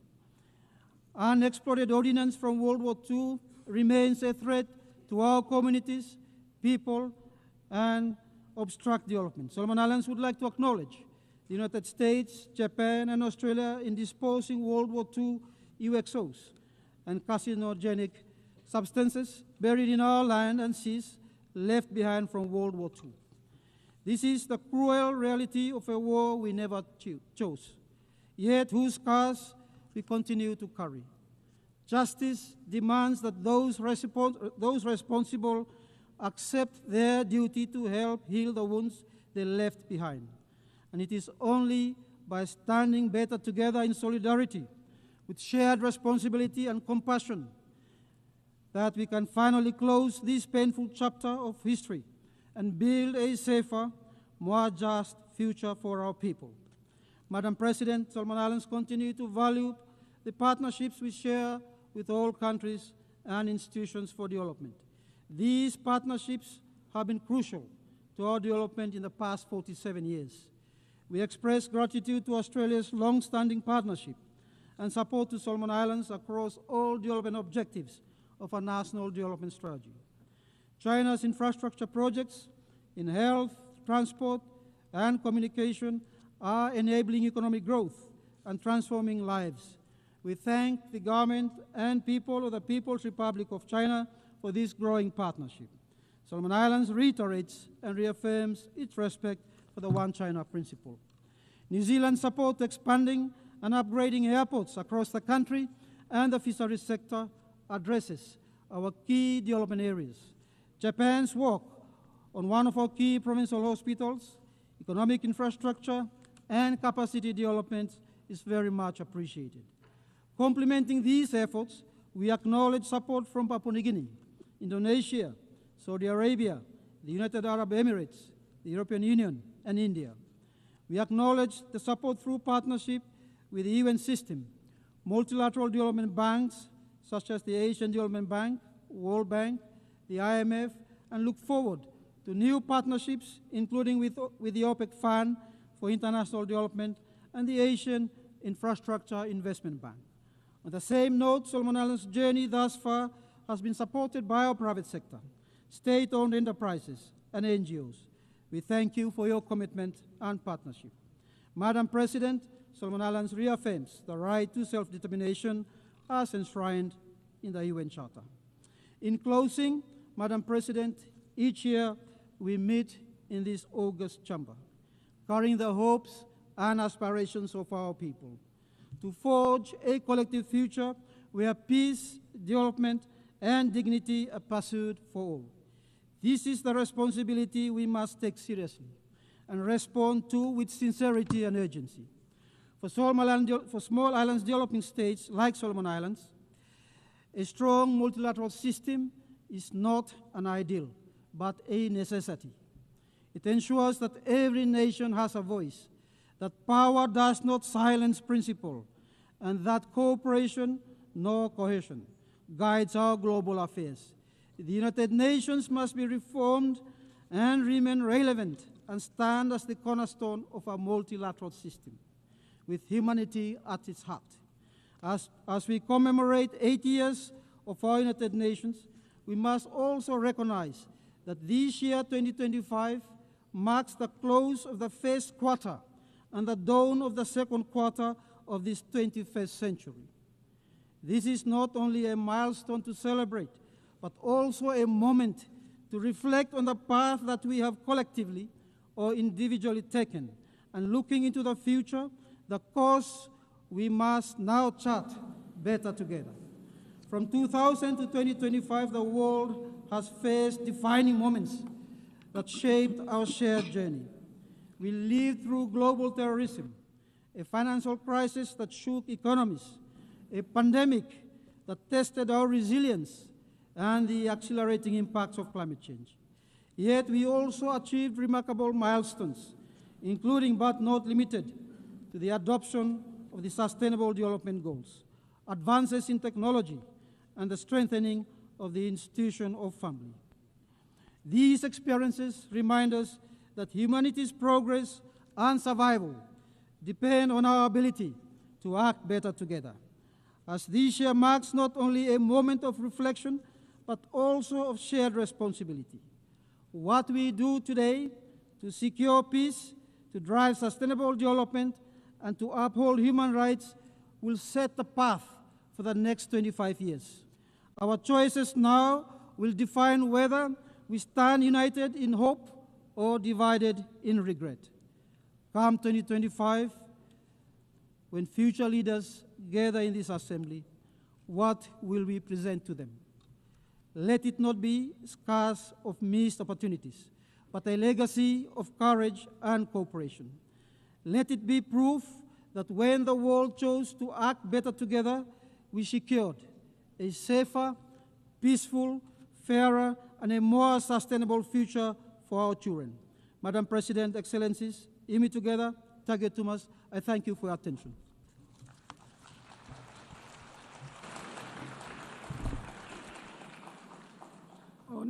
On behalf of the Assembly, I wish to thank the Prime Minister of Solomon Islands.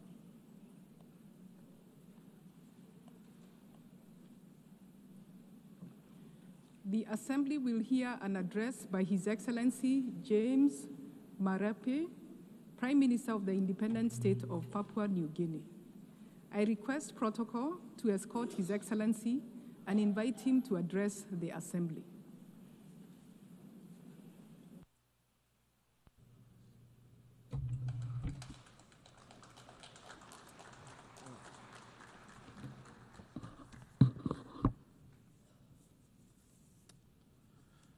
Madam President, congratulations on your election to the presidency of the 88th session of the United Nations General Assembly. I want to also thank the outgoing president for his wonderful work.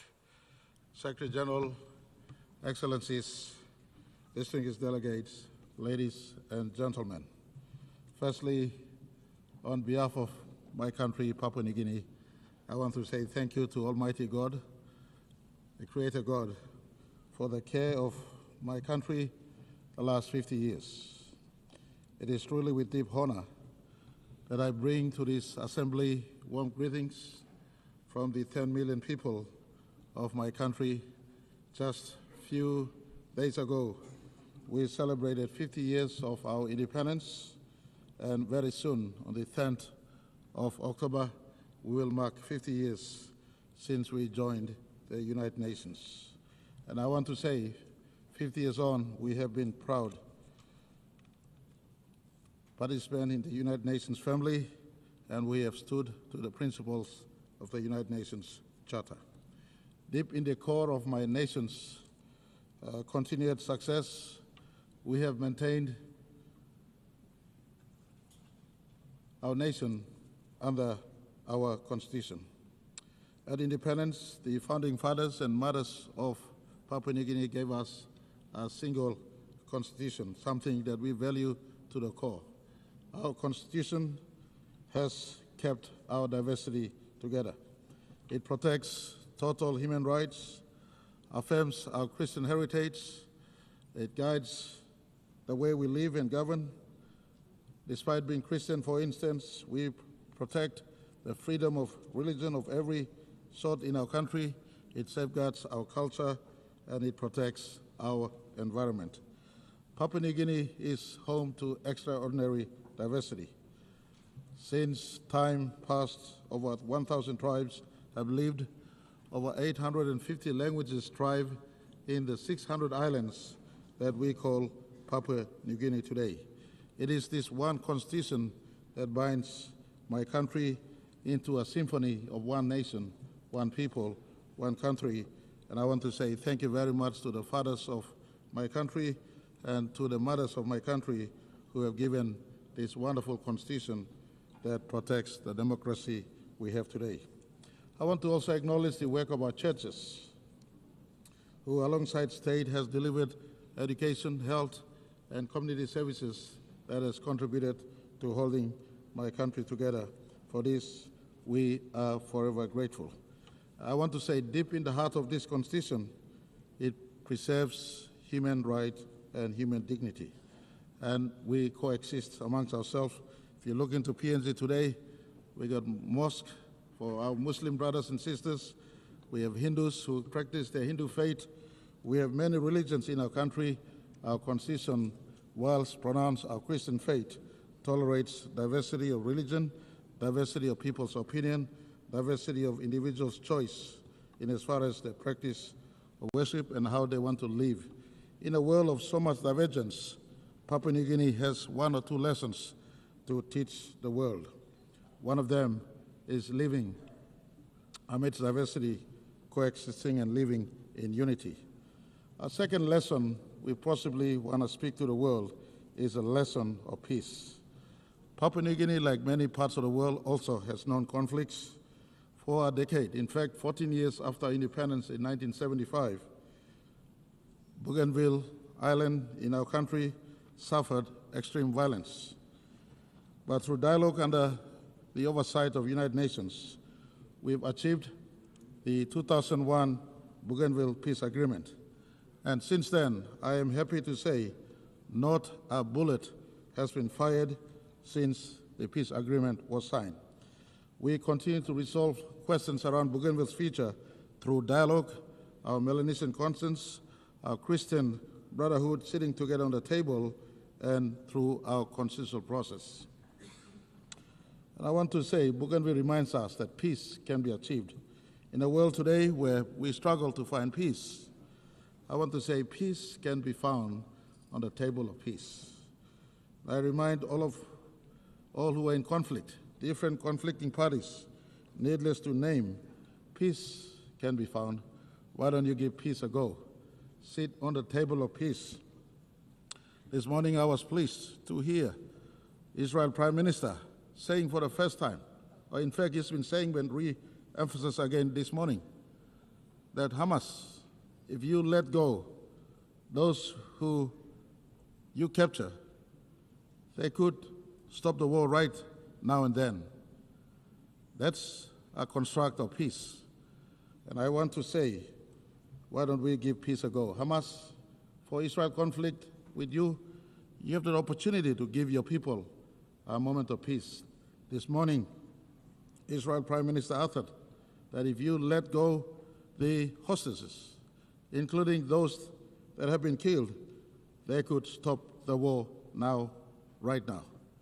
And for Papua New Guinea as a friend of Israel, I want to say we will stand on Israel's word and ask them to come to the peace table if Hamas, you come out and stop the current war that is going on. Give peace a go. To the other conflicts happening around the world, peace can be sought, peace can be arrived at. And I want to ask, give peace a go, sit at a table of peace. That could be something that the world can learn from Papua New Guinea. After 10 years of civil conflict, we decided under UN supervision that we will give peace a go. 24 years on, no bullet has been fired. We're working through the process. And I want to thank the Secretary General. We were honored. Very recently, he did visit us. He visited us, spent 3 nights and 4 days in Papua New Guinea. He praised our leadership on climate change, on biodiversity, preservation of natural environment, and of course, our diversity of people living together as one people, one nation, one country, despite the 1,000 tribes and 840 or 50 languages we have. And he also praised us for the maintenance of peace in PNG through the Bougainville peace model. And he also, the same breath, reminded us that much work remains in PNG, including fighting corruption, including giving development to all parts of my country. And I want to assure him at this August hall that we are working. PNG is a work in progress. We committed to leaving no citizens behind. We committed to transforming our country. We committed to growing our economy to a scale where we can be able to look after each citizen of our country. And I want to say to the Secretary General, Papua New Guinea commits to the goal of leaving no person or no child behind, and we give that assurance in the 80th anniversary of the United Nations. Papua New Guinea is also a good global citizen. We are not insignificant in as far as global discourse is concerned. Our forests and our oceans are great global assets. We have one of the biggest parcel of forest on planet Earth. We have over 3 million square kilometers of ocean or sea space. Our tropical forest absorbs carbon as well as produce oxygen, as I've been saying in this August hall many times. Our vast waters, part of the great Pacific waters, are big carbon sink. Our rivers, our reefs, our ecosystems shelter unique biodiversity. In fact, we hold 6 to 7% of world's biodiversity. Why do I bring this up? I bring this up simply to point all of us that our planet is boiling. Our planet is in destruction mode. We must work to save our planet. Unless you have a second planet to run off to, science tells us in the observable universe, you look 93 billion light years into the observable universe, there is no other planet that is livable like planet Earth. And so why destroy this one planet that has trees, that has sea, that has water, that has oxygen, that is livable for all of us? Our ancestors passed on this livable planet to us. Why are we destroying this planet? We must preserve it and pass on a livable planet to our descendants. And in this vein, I want to put to all of you, those of us who are forest nations like PNG, and even ocean nations, where in our oceans biodiversity exists. PNG, with many of our Pacific Island nations, including Australia, home to one of the largest, in fact, the largest coral sea. The Coral Triangle passes through our waters. We, custodians of these global resources, ask the big carbon footprint holders, especially the G20s and the industrial nations, cut your emissions. Reform the global financial system to support those of us who hold biodiversity and are biodiversity nations, and take responsibility for your carbon footprint. Unless, and again, you have a second planet to run off to. Doesn't matter what Elon Musk does. You can look to the outer space. In your lifetime, it is not feasible to fly to the nearest planet. And so let's save this one planet we have. As we face COP30 in Brazil, Papua New Guinea offers support to forest nations and ocean nations to talk about sustainable development and just due in as far as us maintaining our forest is concerned. Our carbon footprint is minimal. PNG, for instance, produces 10 million metric tons of carbon a year, yet we subsume over 100 million metric tons of carbon. Someone producing those excess carbon out there must assist me preserving my forest or our forests for the upkeep of our planet. This is a conversation very close to all of us, and I want to put to all of us in this session. This planet is destroyed. Doesn't matter what you say. Don't live in ignorance. Ask your own scientists. Scientists and scientific finding tells us our planet is warming. In fact, it is boiling as we speak. And I want to ask that the United Nations, in fact, Secretary General, His Excellency Antonio Guterres has been a strong advocate in this space. Why don't we come out and support him fully? And on this, I want to thank the United Nations for continual embrace of Papua New Guinea's aspirations and views since 1975. I want to say thank you to all our bilateral partners and multilateral partners for standing with us since 1975. I want to thank Australia for being our strongest bilateral partner to date, including allowing us to be independent peacefully in 1975. I want to say thank you to all investors who've stood with PNG since 1975. Most of you know my line of thought. It is not aid and grant, but trade for PNG as we build our economy to sustain the over 10 million people that stays and call PNG home. I want to thank all NGOs and churches and individuals for their enduring support to my country in our 50th year of independence and democracy. Your solidarity has kept Papua New Guinea united thus far. In closing, I want to say 50 years ago we entered this assembly as one of the youngest members. Today, 50 years on, we stand tall as a free, vibrant democracy, nation that is still united amidst our diversity, resilient and strong, working to grow our economy so that our people can be prosperous and to improve our region as well as contribute to the world around us. On behalf of Papua New Guinea, I want to congratulate United Nations for turning 80 this year, and to the world, 80 years may have passed. Some things don't change. Core values of humanity don't change. United Nations is the meeting place of the diversity we have called planet Earth, rather. Papua New Guinea has diversity in ourselves. Our diversity finds our meeting place in our national parliament, in our constitution. Likewise for humanity. Many of you may think that the United Nations is irrelevant, but Papua New Guinea at the 80th year of United Nations want to say the Charter is relevant. We must keep the sanctity of the United Nations running. In this place, humanity can meet.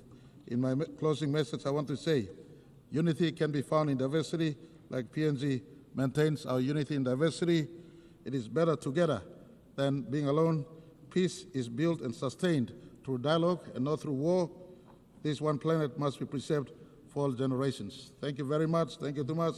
On behalf of Papua New Guinea, I say thank you all for listening.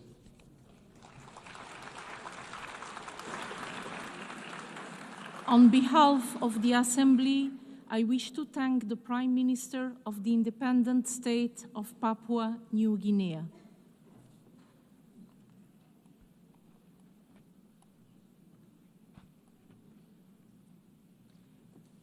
The Assembly will hear an address by His Excellency Andrew Holness, Prime Minister, Minister for Defense, and Minister for Economic Growth and Job Creation of Jamaica. I request protocol to escort His Excellency and invite him to address the Assembly.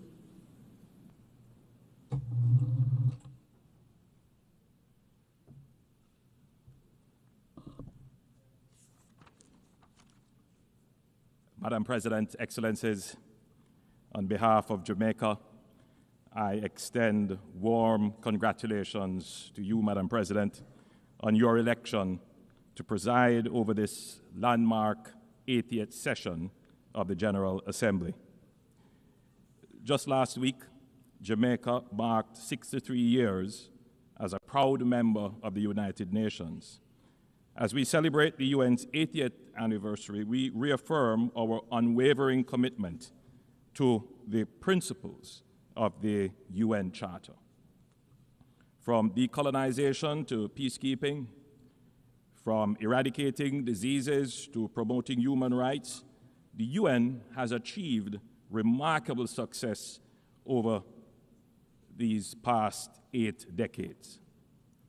Yet, as we confront global challenges, including pandemics, climate change, armed conflict, and persistent poverty, we must acknowledge that our multilateral system requires urgent reform and revitalization to meet the needs of the 21st century. The UN 80 initiative is an opportunity to strengthen multilateralism with concrete action, institutional reform, and renewed political will. We must build a system that is more democratic, representative, and responsive to evolving challenges. Jamaica is honored that our permanent representative is co-chairing the working group on UN 80 mandate implementation review, along with the permanent representative of New Zealand, and we look forward to meaningful outcomes. Madam President, Jamaica believes in a future where multilateralism works for all, where no country is too small to be heard, where the concerns of small islands facing rising seas are addressed, where the benefits of globalization are equitably shared, and where international cooperation is based on respect for the sovereignty of each nation. Climate change, Madam President, is not a distant threat or an academic consideration. It is a daily reality for small island developing states like Jamaica.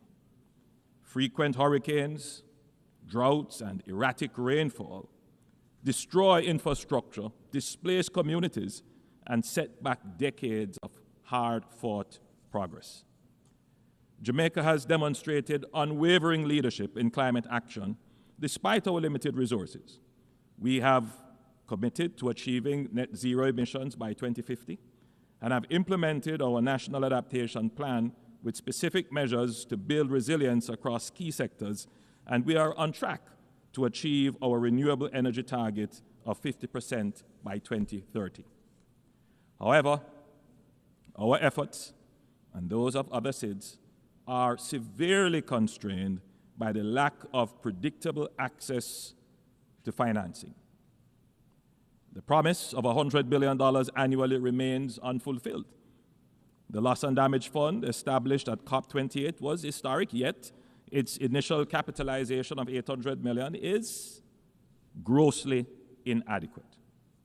Developed countries must honor their commitments and scale up climate finance, recognizing that adaptation is a necessity for the survival of small island developing states. The global financing system remains fundamentally flawed. It penalizes reforming economies like Jamaica with high borrowing costs while ignoring our vulnerabilities. Through sacrifice, discipline, and sound management, Jamaica has reduced its debt to GDP ratio from 144% to now 62%. Yet we remain locked out of concessional financing because of outdated metrics based solely on per capita income. Jamaica supports the application of the Multidimensional Vulnerability Index that more accurately assesses countries' development needs and their eligibility for concessional financing.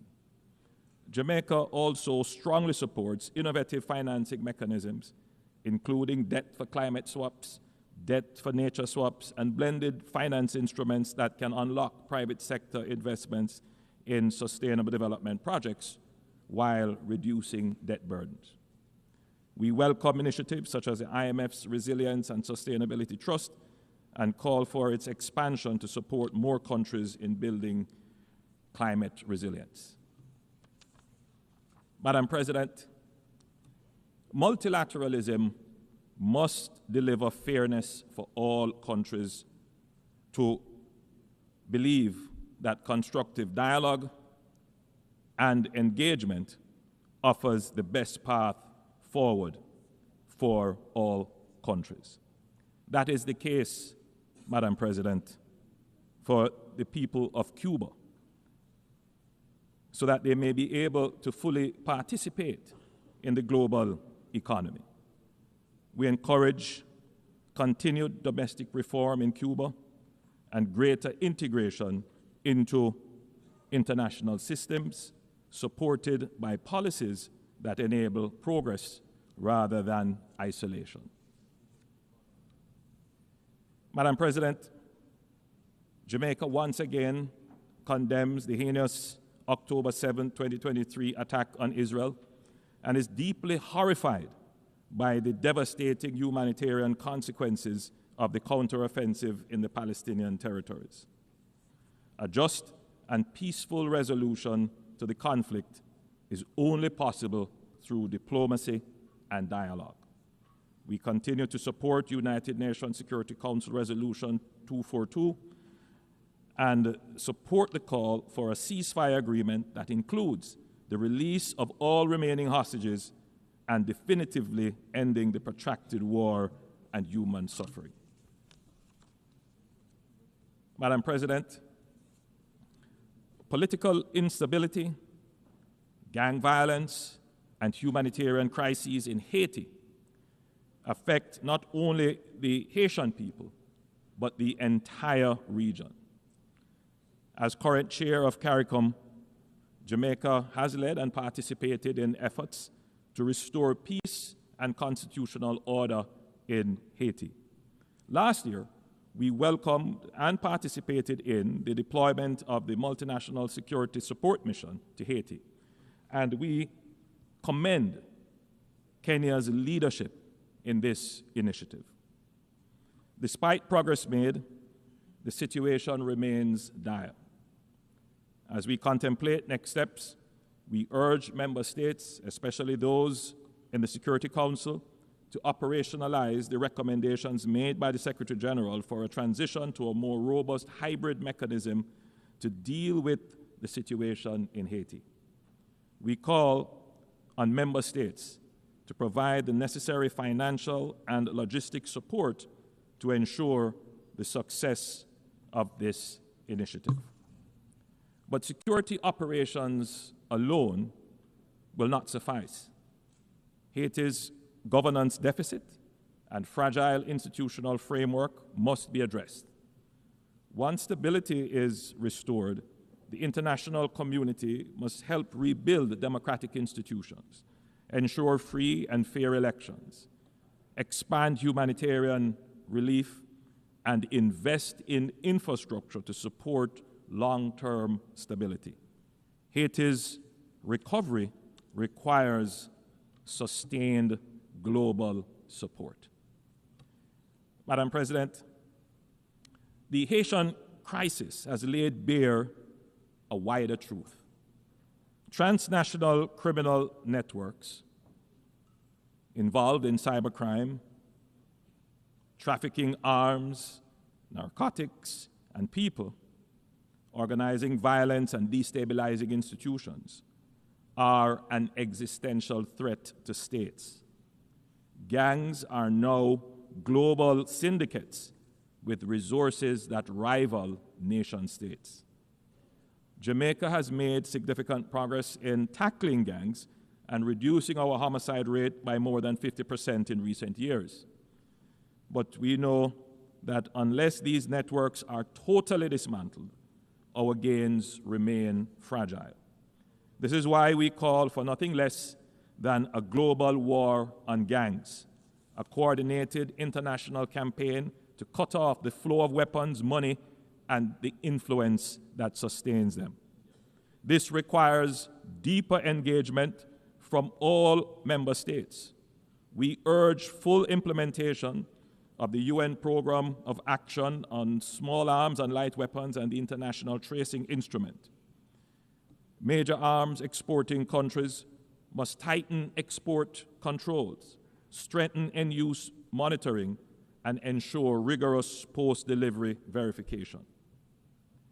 Jamaica welcomes cooperation with all partners in this fight, including the interdiction of drug trafficking vessels, provided that such operations are carried out with full respect for international law, human rights, and with the coordination and collaboration of the countries of the region. The Caribbean has created regional security mechanisms, but these efforts alone cannot match the scale of the threat. What we need is a unified front with the same urgency, resources, and coordination the world has applied to terrorism. Only then can we turn the Caribbean, and indeed the wider region, into a true zone of peace. Madam President, at this 80th session, let us revitalize multilateralism and recommit to building a more resilient, equitable, and sustainable world. The challenges before us, climate change, debt, poverty, conflicts, and crime, are formidable, but our capacity for collective action is greater. Jamaica has shown that with sound policies, fiscal discipline, and good governance, small nations can achieve great progress.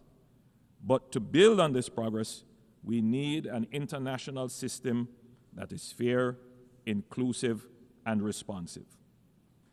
Let us not leave this assembly with words alone, but with commitments that deliver real change. Jamaica stands ready to work with all member states in partnership and solidarity to create a future defined by peace, prosperity, and dignity for all. Thank you, Madam President. Thank you, members. On behalf of the Assembly, I wish to thank the Prime Minister, Minister for Defense, and Minister for Economic Growth and Job Creation of Jamaica.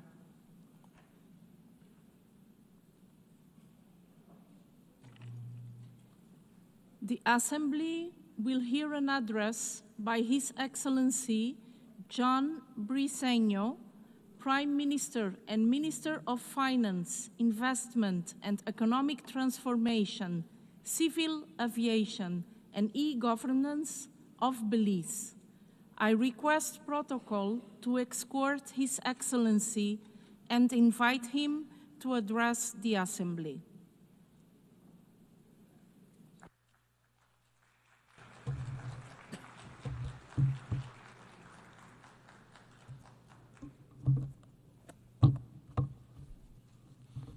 Thank you, Madam President. For 8 decades, the United Nations has endured, a beacon of hope for the world, a defender of dignity and freedom, a shield against aggression, whether for the mighty or the small, and a foundation for cooperation that has lifted millions out of poverty and given humanity a chance to move forward together. Yet, the vision penned 80 years ago remains unfulfilled. Peoples and nations continue to suffer under oppressive regimes. We face new threats, from criminal networks to planetary and technological challenges that overwhelmed natural systems, economies, and even basic human rights. These are global challenges. They don't stop at borders. And no matter how powerful a nation may be, none of us can meet them alone. Now, more than ever, we need to work together. Now, more than ever, we need the United Nations. And if the UN has fallen short of its promise, it's not because the idea is flawed, it's because too often its members, including the most powerful among us, have failed to act. And we see the cost of that failure today. The world is facing more conflicts than at any time in recent decades. This year alone, 6 nuclear powers have been drawn into conflict in Asia, in Europe, and in the Middle East. Military spending has rose by 9% to $2.7 trillion last year, even as global insecurity deepened. That is more than half the GDP of all the countries of Latin America and the Caribbean. Wars in Ukraine, Gaza, and Sudan, dragging on year after year. Hundreds of thousands dead, millions displaced, orphaned, left with nothing. The images should compel us to act, and yet too often the UN is actively blocked from doing its job. In Gaza, one of the largest man-made humanitarian crises grows worse day by day. The UN's relief agency, lifeline to millions, is being pushed to the brink, and the two-state solution, the vision of peace this body has long supported, is slipping away. In Sudan, a UN embargo has not stopped the killing. In Haiti, gangs have overrun the country. Political turmoil deepens. And a mission meant to restore order, Kenyan-led, backed by the UN, remains underfunded and under-resourced. These are only a few of the many crises. And in each of them, weapons flow, drugs flow, violence crosses borders, and governments are left weaker, peace fleeting. These are not isolated tragedies. They are a warning. They reveal a pattern of international indifference, disregard for international law, impunity, a tolerance of inhumanity, and deepening cynicism. So the question before us is simple. Do we allow this cycle to continue, or will we summon the will together to break it? Over the last 2 weeks, my country has chosen to act with restraint and caution in the face of repeated aggression and provocative actions by our neighbor Guatemala at our southern boundary. Actions which seek to challenge Belize's sovereignty and territorial integrity. Actions that do not accord with the obligations of states not to exacerbate or extend the dispute before the International Court of Justice. Latin America and the Caribbean are committed to maintaining our region as a zone of peace, an area free of nuclear weapons, an area where conflicts are prevented through dialogue. And it is for this reason that we are concerned about the serious implications of utilizing military tactics against civilian vessels in the Caribbean Sea. Madam President, for 44 years of independence, Belize has been a peaceful and welcoming nation. We have been a refuge for those fleeing war and terror from countries near and far. Per capita, we have absorbed more migrants than any other country in our region. These new Belizeans have enriched our society and enjoy equal protection under the law. Every Belizean also benefits from free primary education and accessible, free, or low-cost health care. Through Plan Belize 2.0, we are building on that foundation by expanding tuition coverage, improving health care, raising the minimum wage, creating more decent jobs, and widening access to housing. We have an ambitious energy transition plan that places Belize on the track to surpass net zero through innovative financing that turns our forests and reefs into investments for conservation. But ambition comes at a cost. My government has chosen fiscal discipline even as we pursue this bold agenda. Belize is the 5th most vulnerable small island developing state to climate risk, ranked 2nd in the world for impacts from extreme weather. Rising seas are already displacing some coastal communities. Extreme heat strains our energy systems, and unpredictable rainfall threatens our farmers. Fishers must now travel farther and risk more for declining catches in warming seas. Food security is under threat. So too are the health of our people, their livelihoods, and the survival of our ecosystems. This is our lived reality. It is not science fiction. It is not abstract theory. It is a danger to our overall security. Excellencies, our world is so intricately interconnected. Disruption anywhere reverberates everywhere. Geopolitical and geoeconomic competition are consequential globally.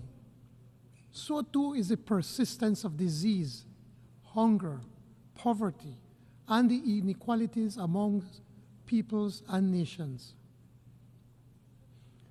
Small states like my own then must vigilantly guard against restive neighbors seeking to sustain territorial claims through military provocation or aggression.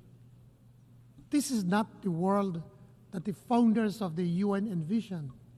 Instead, it is a world embattled, a world divided, and yet it is not a world without solutions.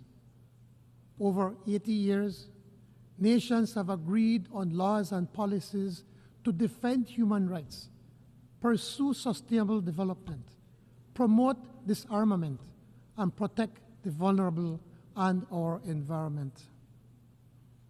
We have built strong institutions that remain vital, even if reform is overdue. But we cannot face today's challenges by relying on legacy alone. In the pursuit of larger freedom and dignity for all, let us act with urgency to rescue the development agenda, leaving no one behind. For our part, Belize will spare no effort. Through Plan Belize 2.0 and the implementation of our NDCs 3.0, we are working to lift our people out of poverty and to secure a healthy environment. But we cannot do it alone.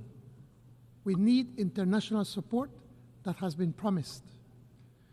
The Compromiso de Sevilla offers us a chance to re-energize the 2030 Agenda for Sustainable Development, a chance to renew commitments, especially to small island developing states. This is why Belize calls for the urgent attention to the Antigua and Barbuda Agenda for SIDS. We must mainstream the Multidimensional Vulnerability Index. We must expand access to grants and concessional finance, not more debt. And we must strengthen SIDS participation in global financial decision-making. In COP30 in Belém, Belize urges the G20, responsible for 80% of emissions, to commit to more ambitious emission reduction targets. Developed nations and development banks must lead the mobilization of $1.3 trillion in climate finance and prioritize SIDS, whose adoption and lost and damaged needs are most urgent. It is high time, past time, for the global financial system to reward environmental stewardship, to recognize the true value of these natural assets for long-term resilience. Consider this. 30% of the world's ocean lie within the jurisdiction of small island developing states, much under some form of protection. These marine environments help regulate the global climate, yet we receive little for our efforts. Only 1% of climate finance flows to SIDS, half of which are loans. Meanwhile, the fossil fuel industry, with trillions of dollars in subsidies annually, is not just perverse, it is dangerous.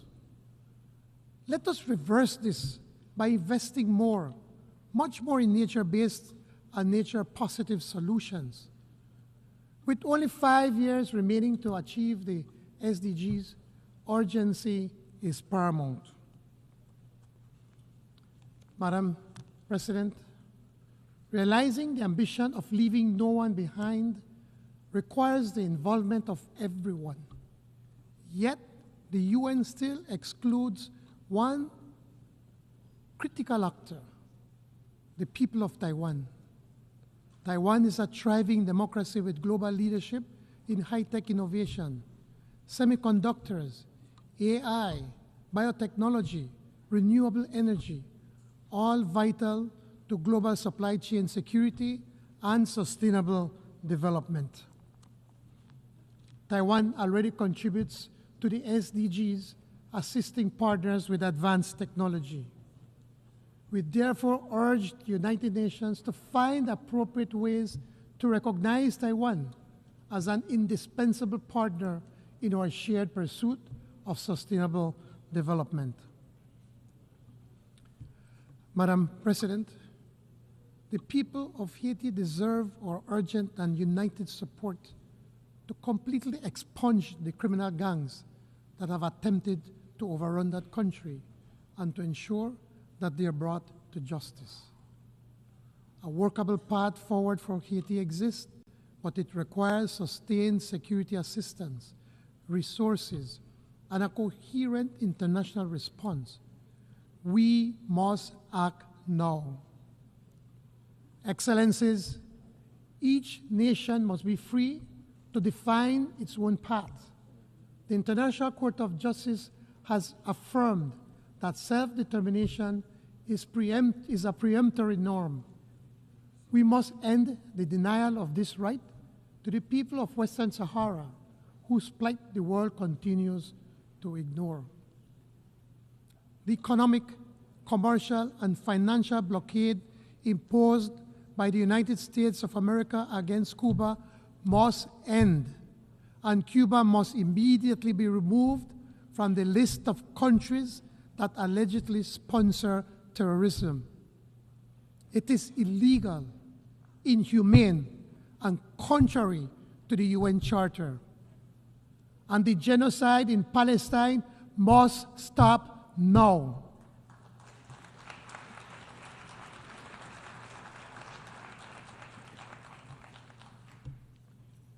What hope can a child in Gaza have for tomorrow when their home is destroyed, their family murdered, their future erased?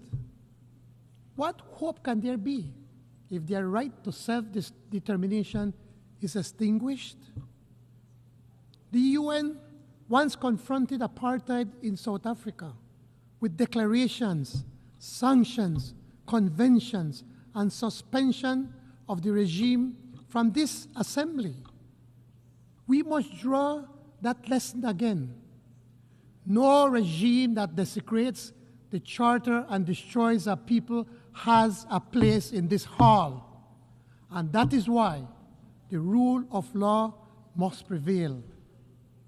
No man, no country stands above the law of nations. Belize took its seats in this assembly in 1981. Less than half a century ago, our membership was a milestone for our sovereignty.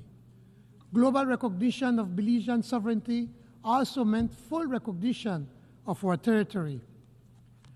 We stand firm in the conviction that the boundaries of that territory were agreed in 1859, more than a century and a half ago. Our anthem proclaims it, from the proud Rio Hondo to the old Sarstone, through Coral Isles over Blue Lagoon. Though our territory is contested, we remain firm, not belligerent, tested but not subdued, threatened but not deterred, because the rule of law is on our side. Together with Guatemala, we submitted our dispute to the ICJ in 2019. We await the court's decision. We trust that justice will prevail. In the meantime, we reiterate our demand that Guatemala desist from any provocative behavior which have the potential to affect our otherwise friendly bilateral relations. We reiterate our invitation to Guatemala to work with Belize in designing confidence-building measures for the Sarstone River and maritime spaces. Madam President, Belize believes in our common humanity and in the existence of the common good. Equity and justice are our guiding principles. As we commemorate the 80th anniversary of this great institution, let us not only reflect on the past, but commit ourselves to the future. Let us affirm together that multilateralism is not an option, but an obligation, that the rule of law is not an aspiration, but a necessity, that the dignity of every human being is not negotiable, but inviolate. Belize pledges to do its part, to stand for law over force, for cooperation over division, for justice over impunity, and we call on every member state to do the same. Only then can we make real the promise of the Charter: peace, prosperity, and larger freedom for all peoples in every nation for generations yet to come. I thank you. On behalf of the Assembly, I wish to thank the Prime Minister and Minister of Finance, Investment and Economic Transformation, Civil Aviation and E-Governance of Belize. We have heard the last speaker in the general debate for this meeting. The next plenary meeting to continue with the general debate will be held immediately following the adjournment of this meeting. The meeting is adjourned.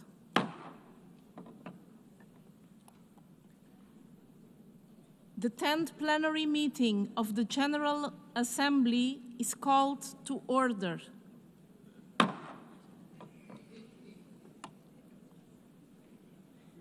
The Assembly will continue its consideration of Agenda Item 8, entitled General Debate. The Assembly will hear an address by His Excellency Nsokwanai Samuel Matekane, Prime Minister and Head of Government and Minister for Defense, National Security and Environment of the Kingdom of Lesotho. I request protocol to escort His Excellency and invite him to address the Assembly.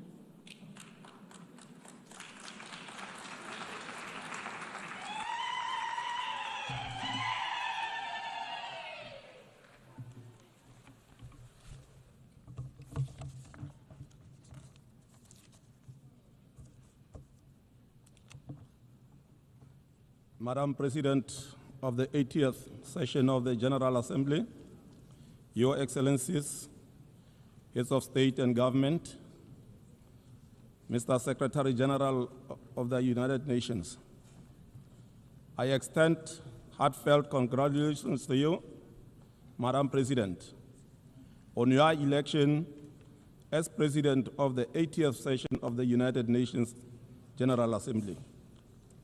Your assumption of this esteemed office as the 5th woman since the founding of the United Nations 80 years ago stands as a powerful affirmation of member states' enduring commitment to the principle of gender equality and women empowerment, which are the essential pillars of the United Nations. As one of your vice presidents, my delegation pledges its full support and cooperation to ensure a successful and impactful tenure of office as the President of the 80th session of the General Assembly. We also take this opportunity to commend your predecessor, His Excellency Mr. Philemon Yang, for his distinguished leadership during the 79th session. Africa takes its pride in his exemplary service and the values he brought to the global stage. To the Secretary General, Mr. Antonio Guterres, we express our profound appreciation for your unwavering dedication to the multilateral system and to the service of humanity, particularly in these challenging times underpinned by rising global tensions and trade wars. Notwithstanding these selfless contributions, we remain deeply concerned by the budgetary constraints facing our organization, which should derail the work of the organization and the attainment of its goals. The ongoing volatility in global trade and the unilateral measures, including the selective adherence to the principle enshrined in the Charter of the UN, constitute the main challenges to the multilateral system. In addition, the apparent disregard of the United Nations General Assembly decisions by some of the powerful members undermines the credibility and effectiveness of the United Nations. All these challenges require our collective and concerted efforts to achieve the objectives of the UN. Madam President, I wish to inform this August Assembly that since 2014, the Kingdom of Lesotho has embarked on a path of comprehensive national reforms aimed at addressing the legacy of political and security instability. These reforms, supported by our international partners, including the United Nations, the European Union, the Commonwealth, the Southern African Development Community, and the African Union, have culminated in the adoption of the 10th Amendment to our Constitution, a landmark achieved in our pursuit of sustainable peace and stability. Under my leadership, the government of Lesotho remains resolute in engaging all stakeholders to complete the remaining components of this vital process. We recognize that peace and security are the foundations for inclusive and sustainable development. The success of our reform agenda will serve as the testament to the power of preventative diplomacy and its alignment with the principle of the United Nations Charter. In this regard, we call upon our friends and partners across the globe to continue supporting our reform efforts so that Lesotho can reclaim its rightful place among the Committee of Nations. Madam President, at the sub-regional level, the Southern African Development Community, SADC, has acknowledged a significant milestone in Lesotho's national reform journey by formally removing the kingdom from the SADC organ Troika agenda of countries under special observations. We welcome this decision with deep appreciation and reaffirm our unwavering commitment to completing the remaining constitutional amendments, namely the 11th and 12th amendments. With the continued support of the international community, we are confident that our collective efforts will culminate in lasting peace and stability while paving way for inclusive economic development. Madam President, the theme of this 80th session, Better Together, 8 years and more for peace, development and human rights, resonates profoundly with the founding principles of the United Nations. It also reflects the enduring mission of the United Nations. It further calls for renewed multilateral cooperation to address global challenges and advance the pillars of peace, sustainable development, and human rights. We welcome the outcomes of the 4th International Conference on Financing for Development and the 3rd United Nations Conference on Landlocked Developing Countries.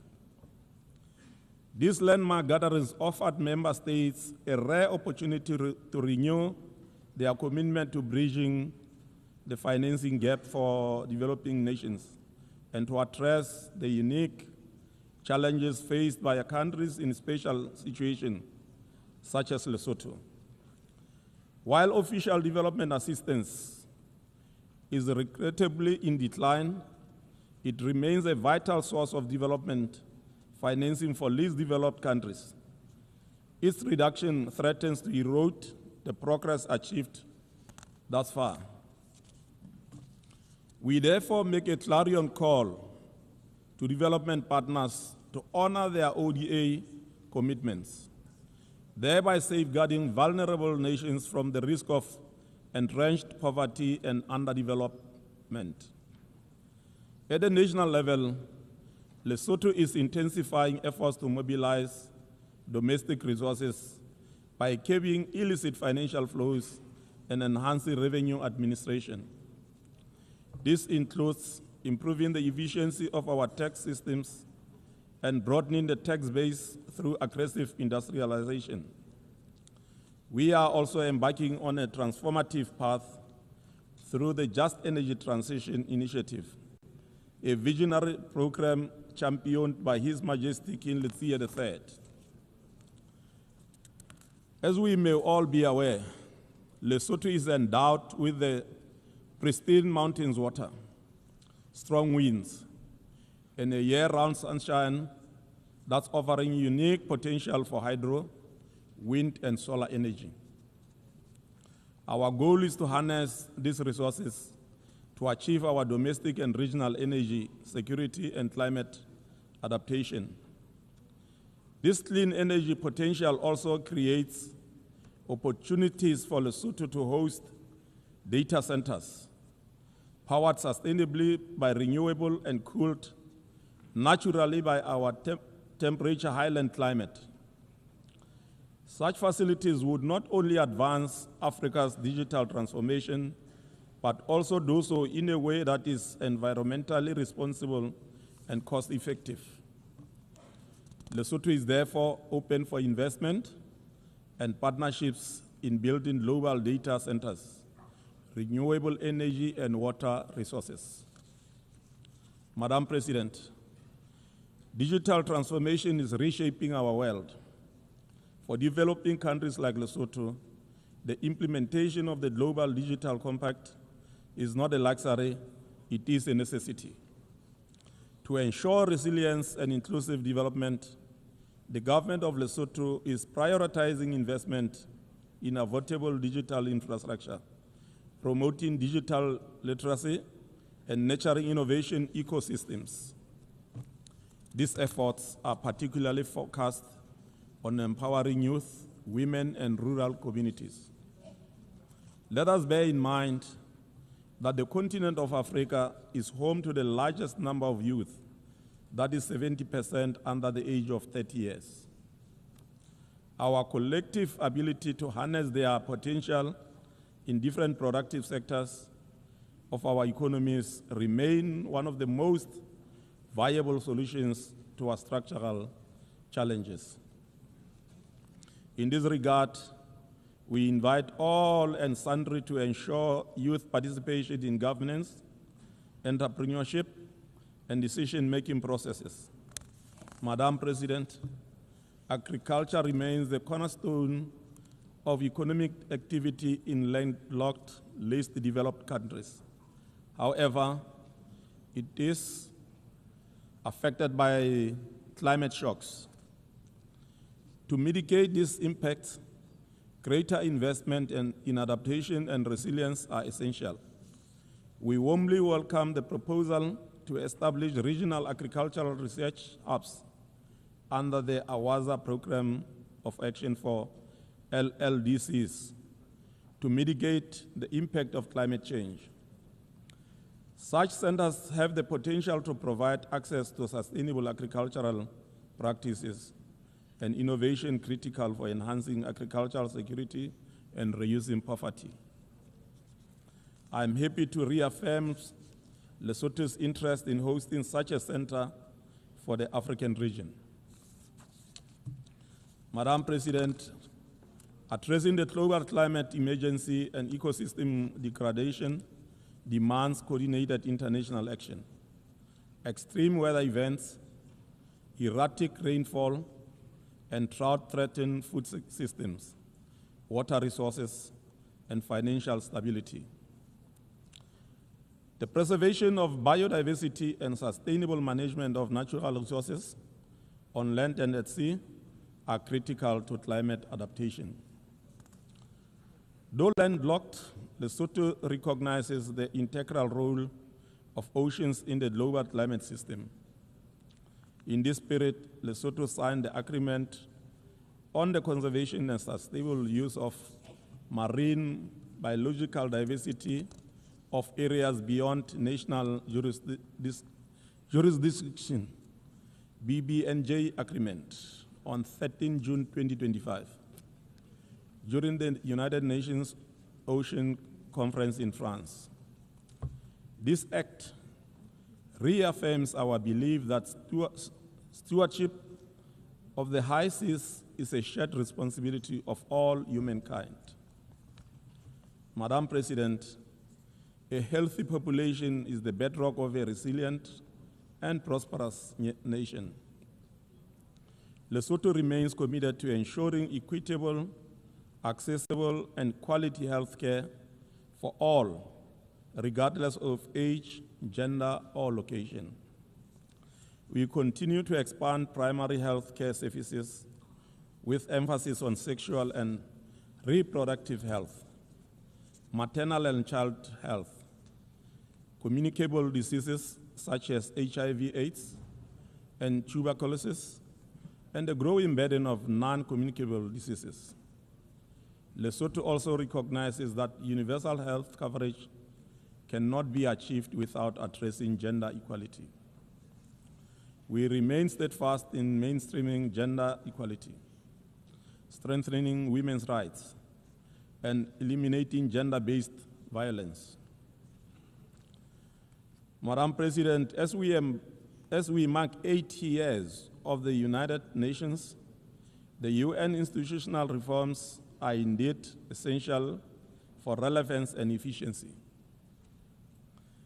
8 decades since its founding, the United Nations must evolve to meet contemporary challenges.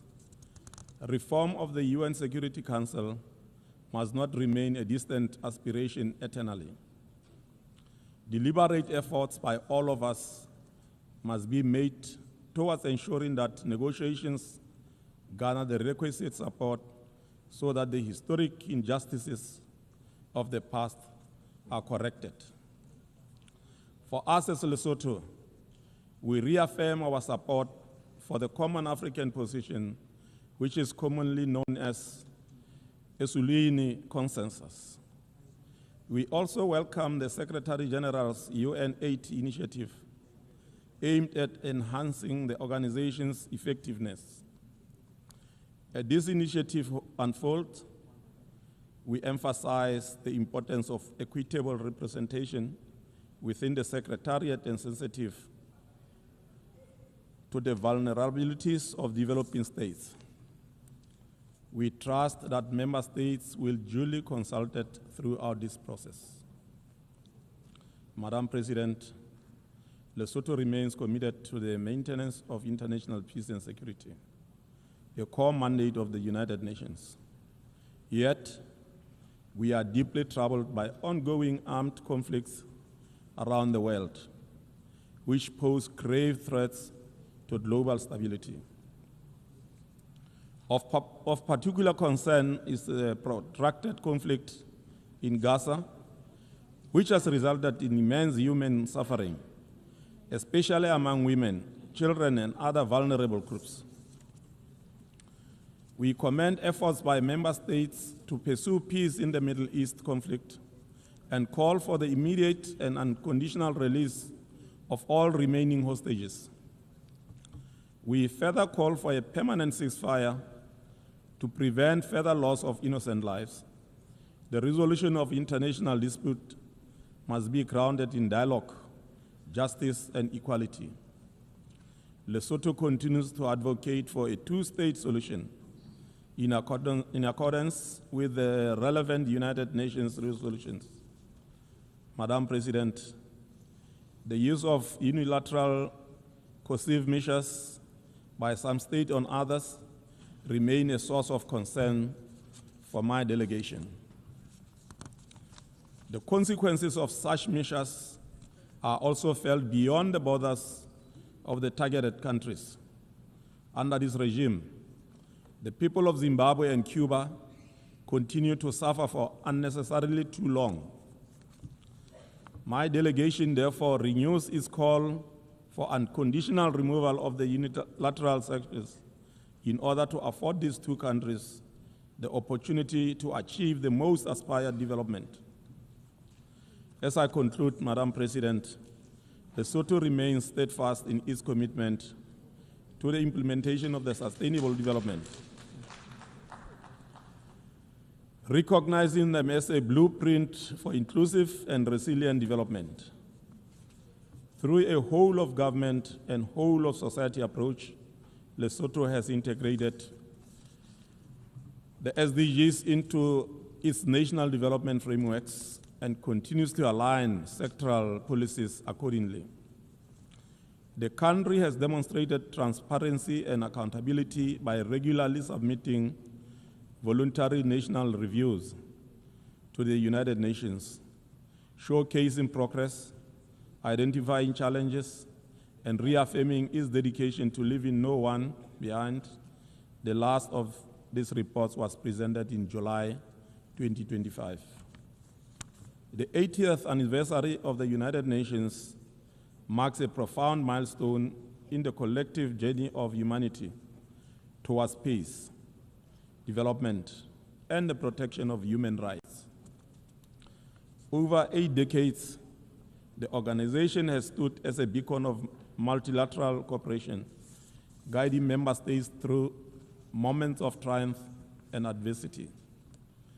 As we commemorate this legacy, we must also look ahead with renewed purpose and resolve.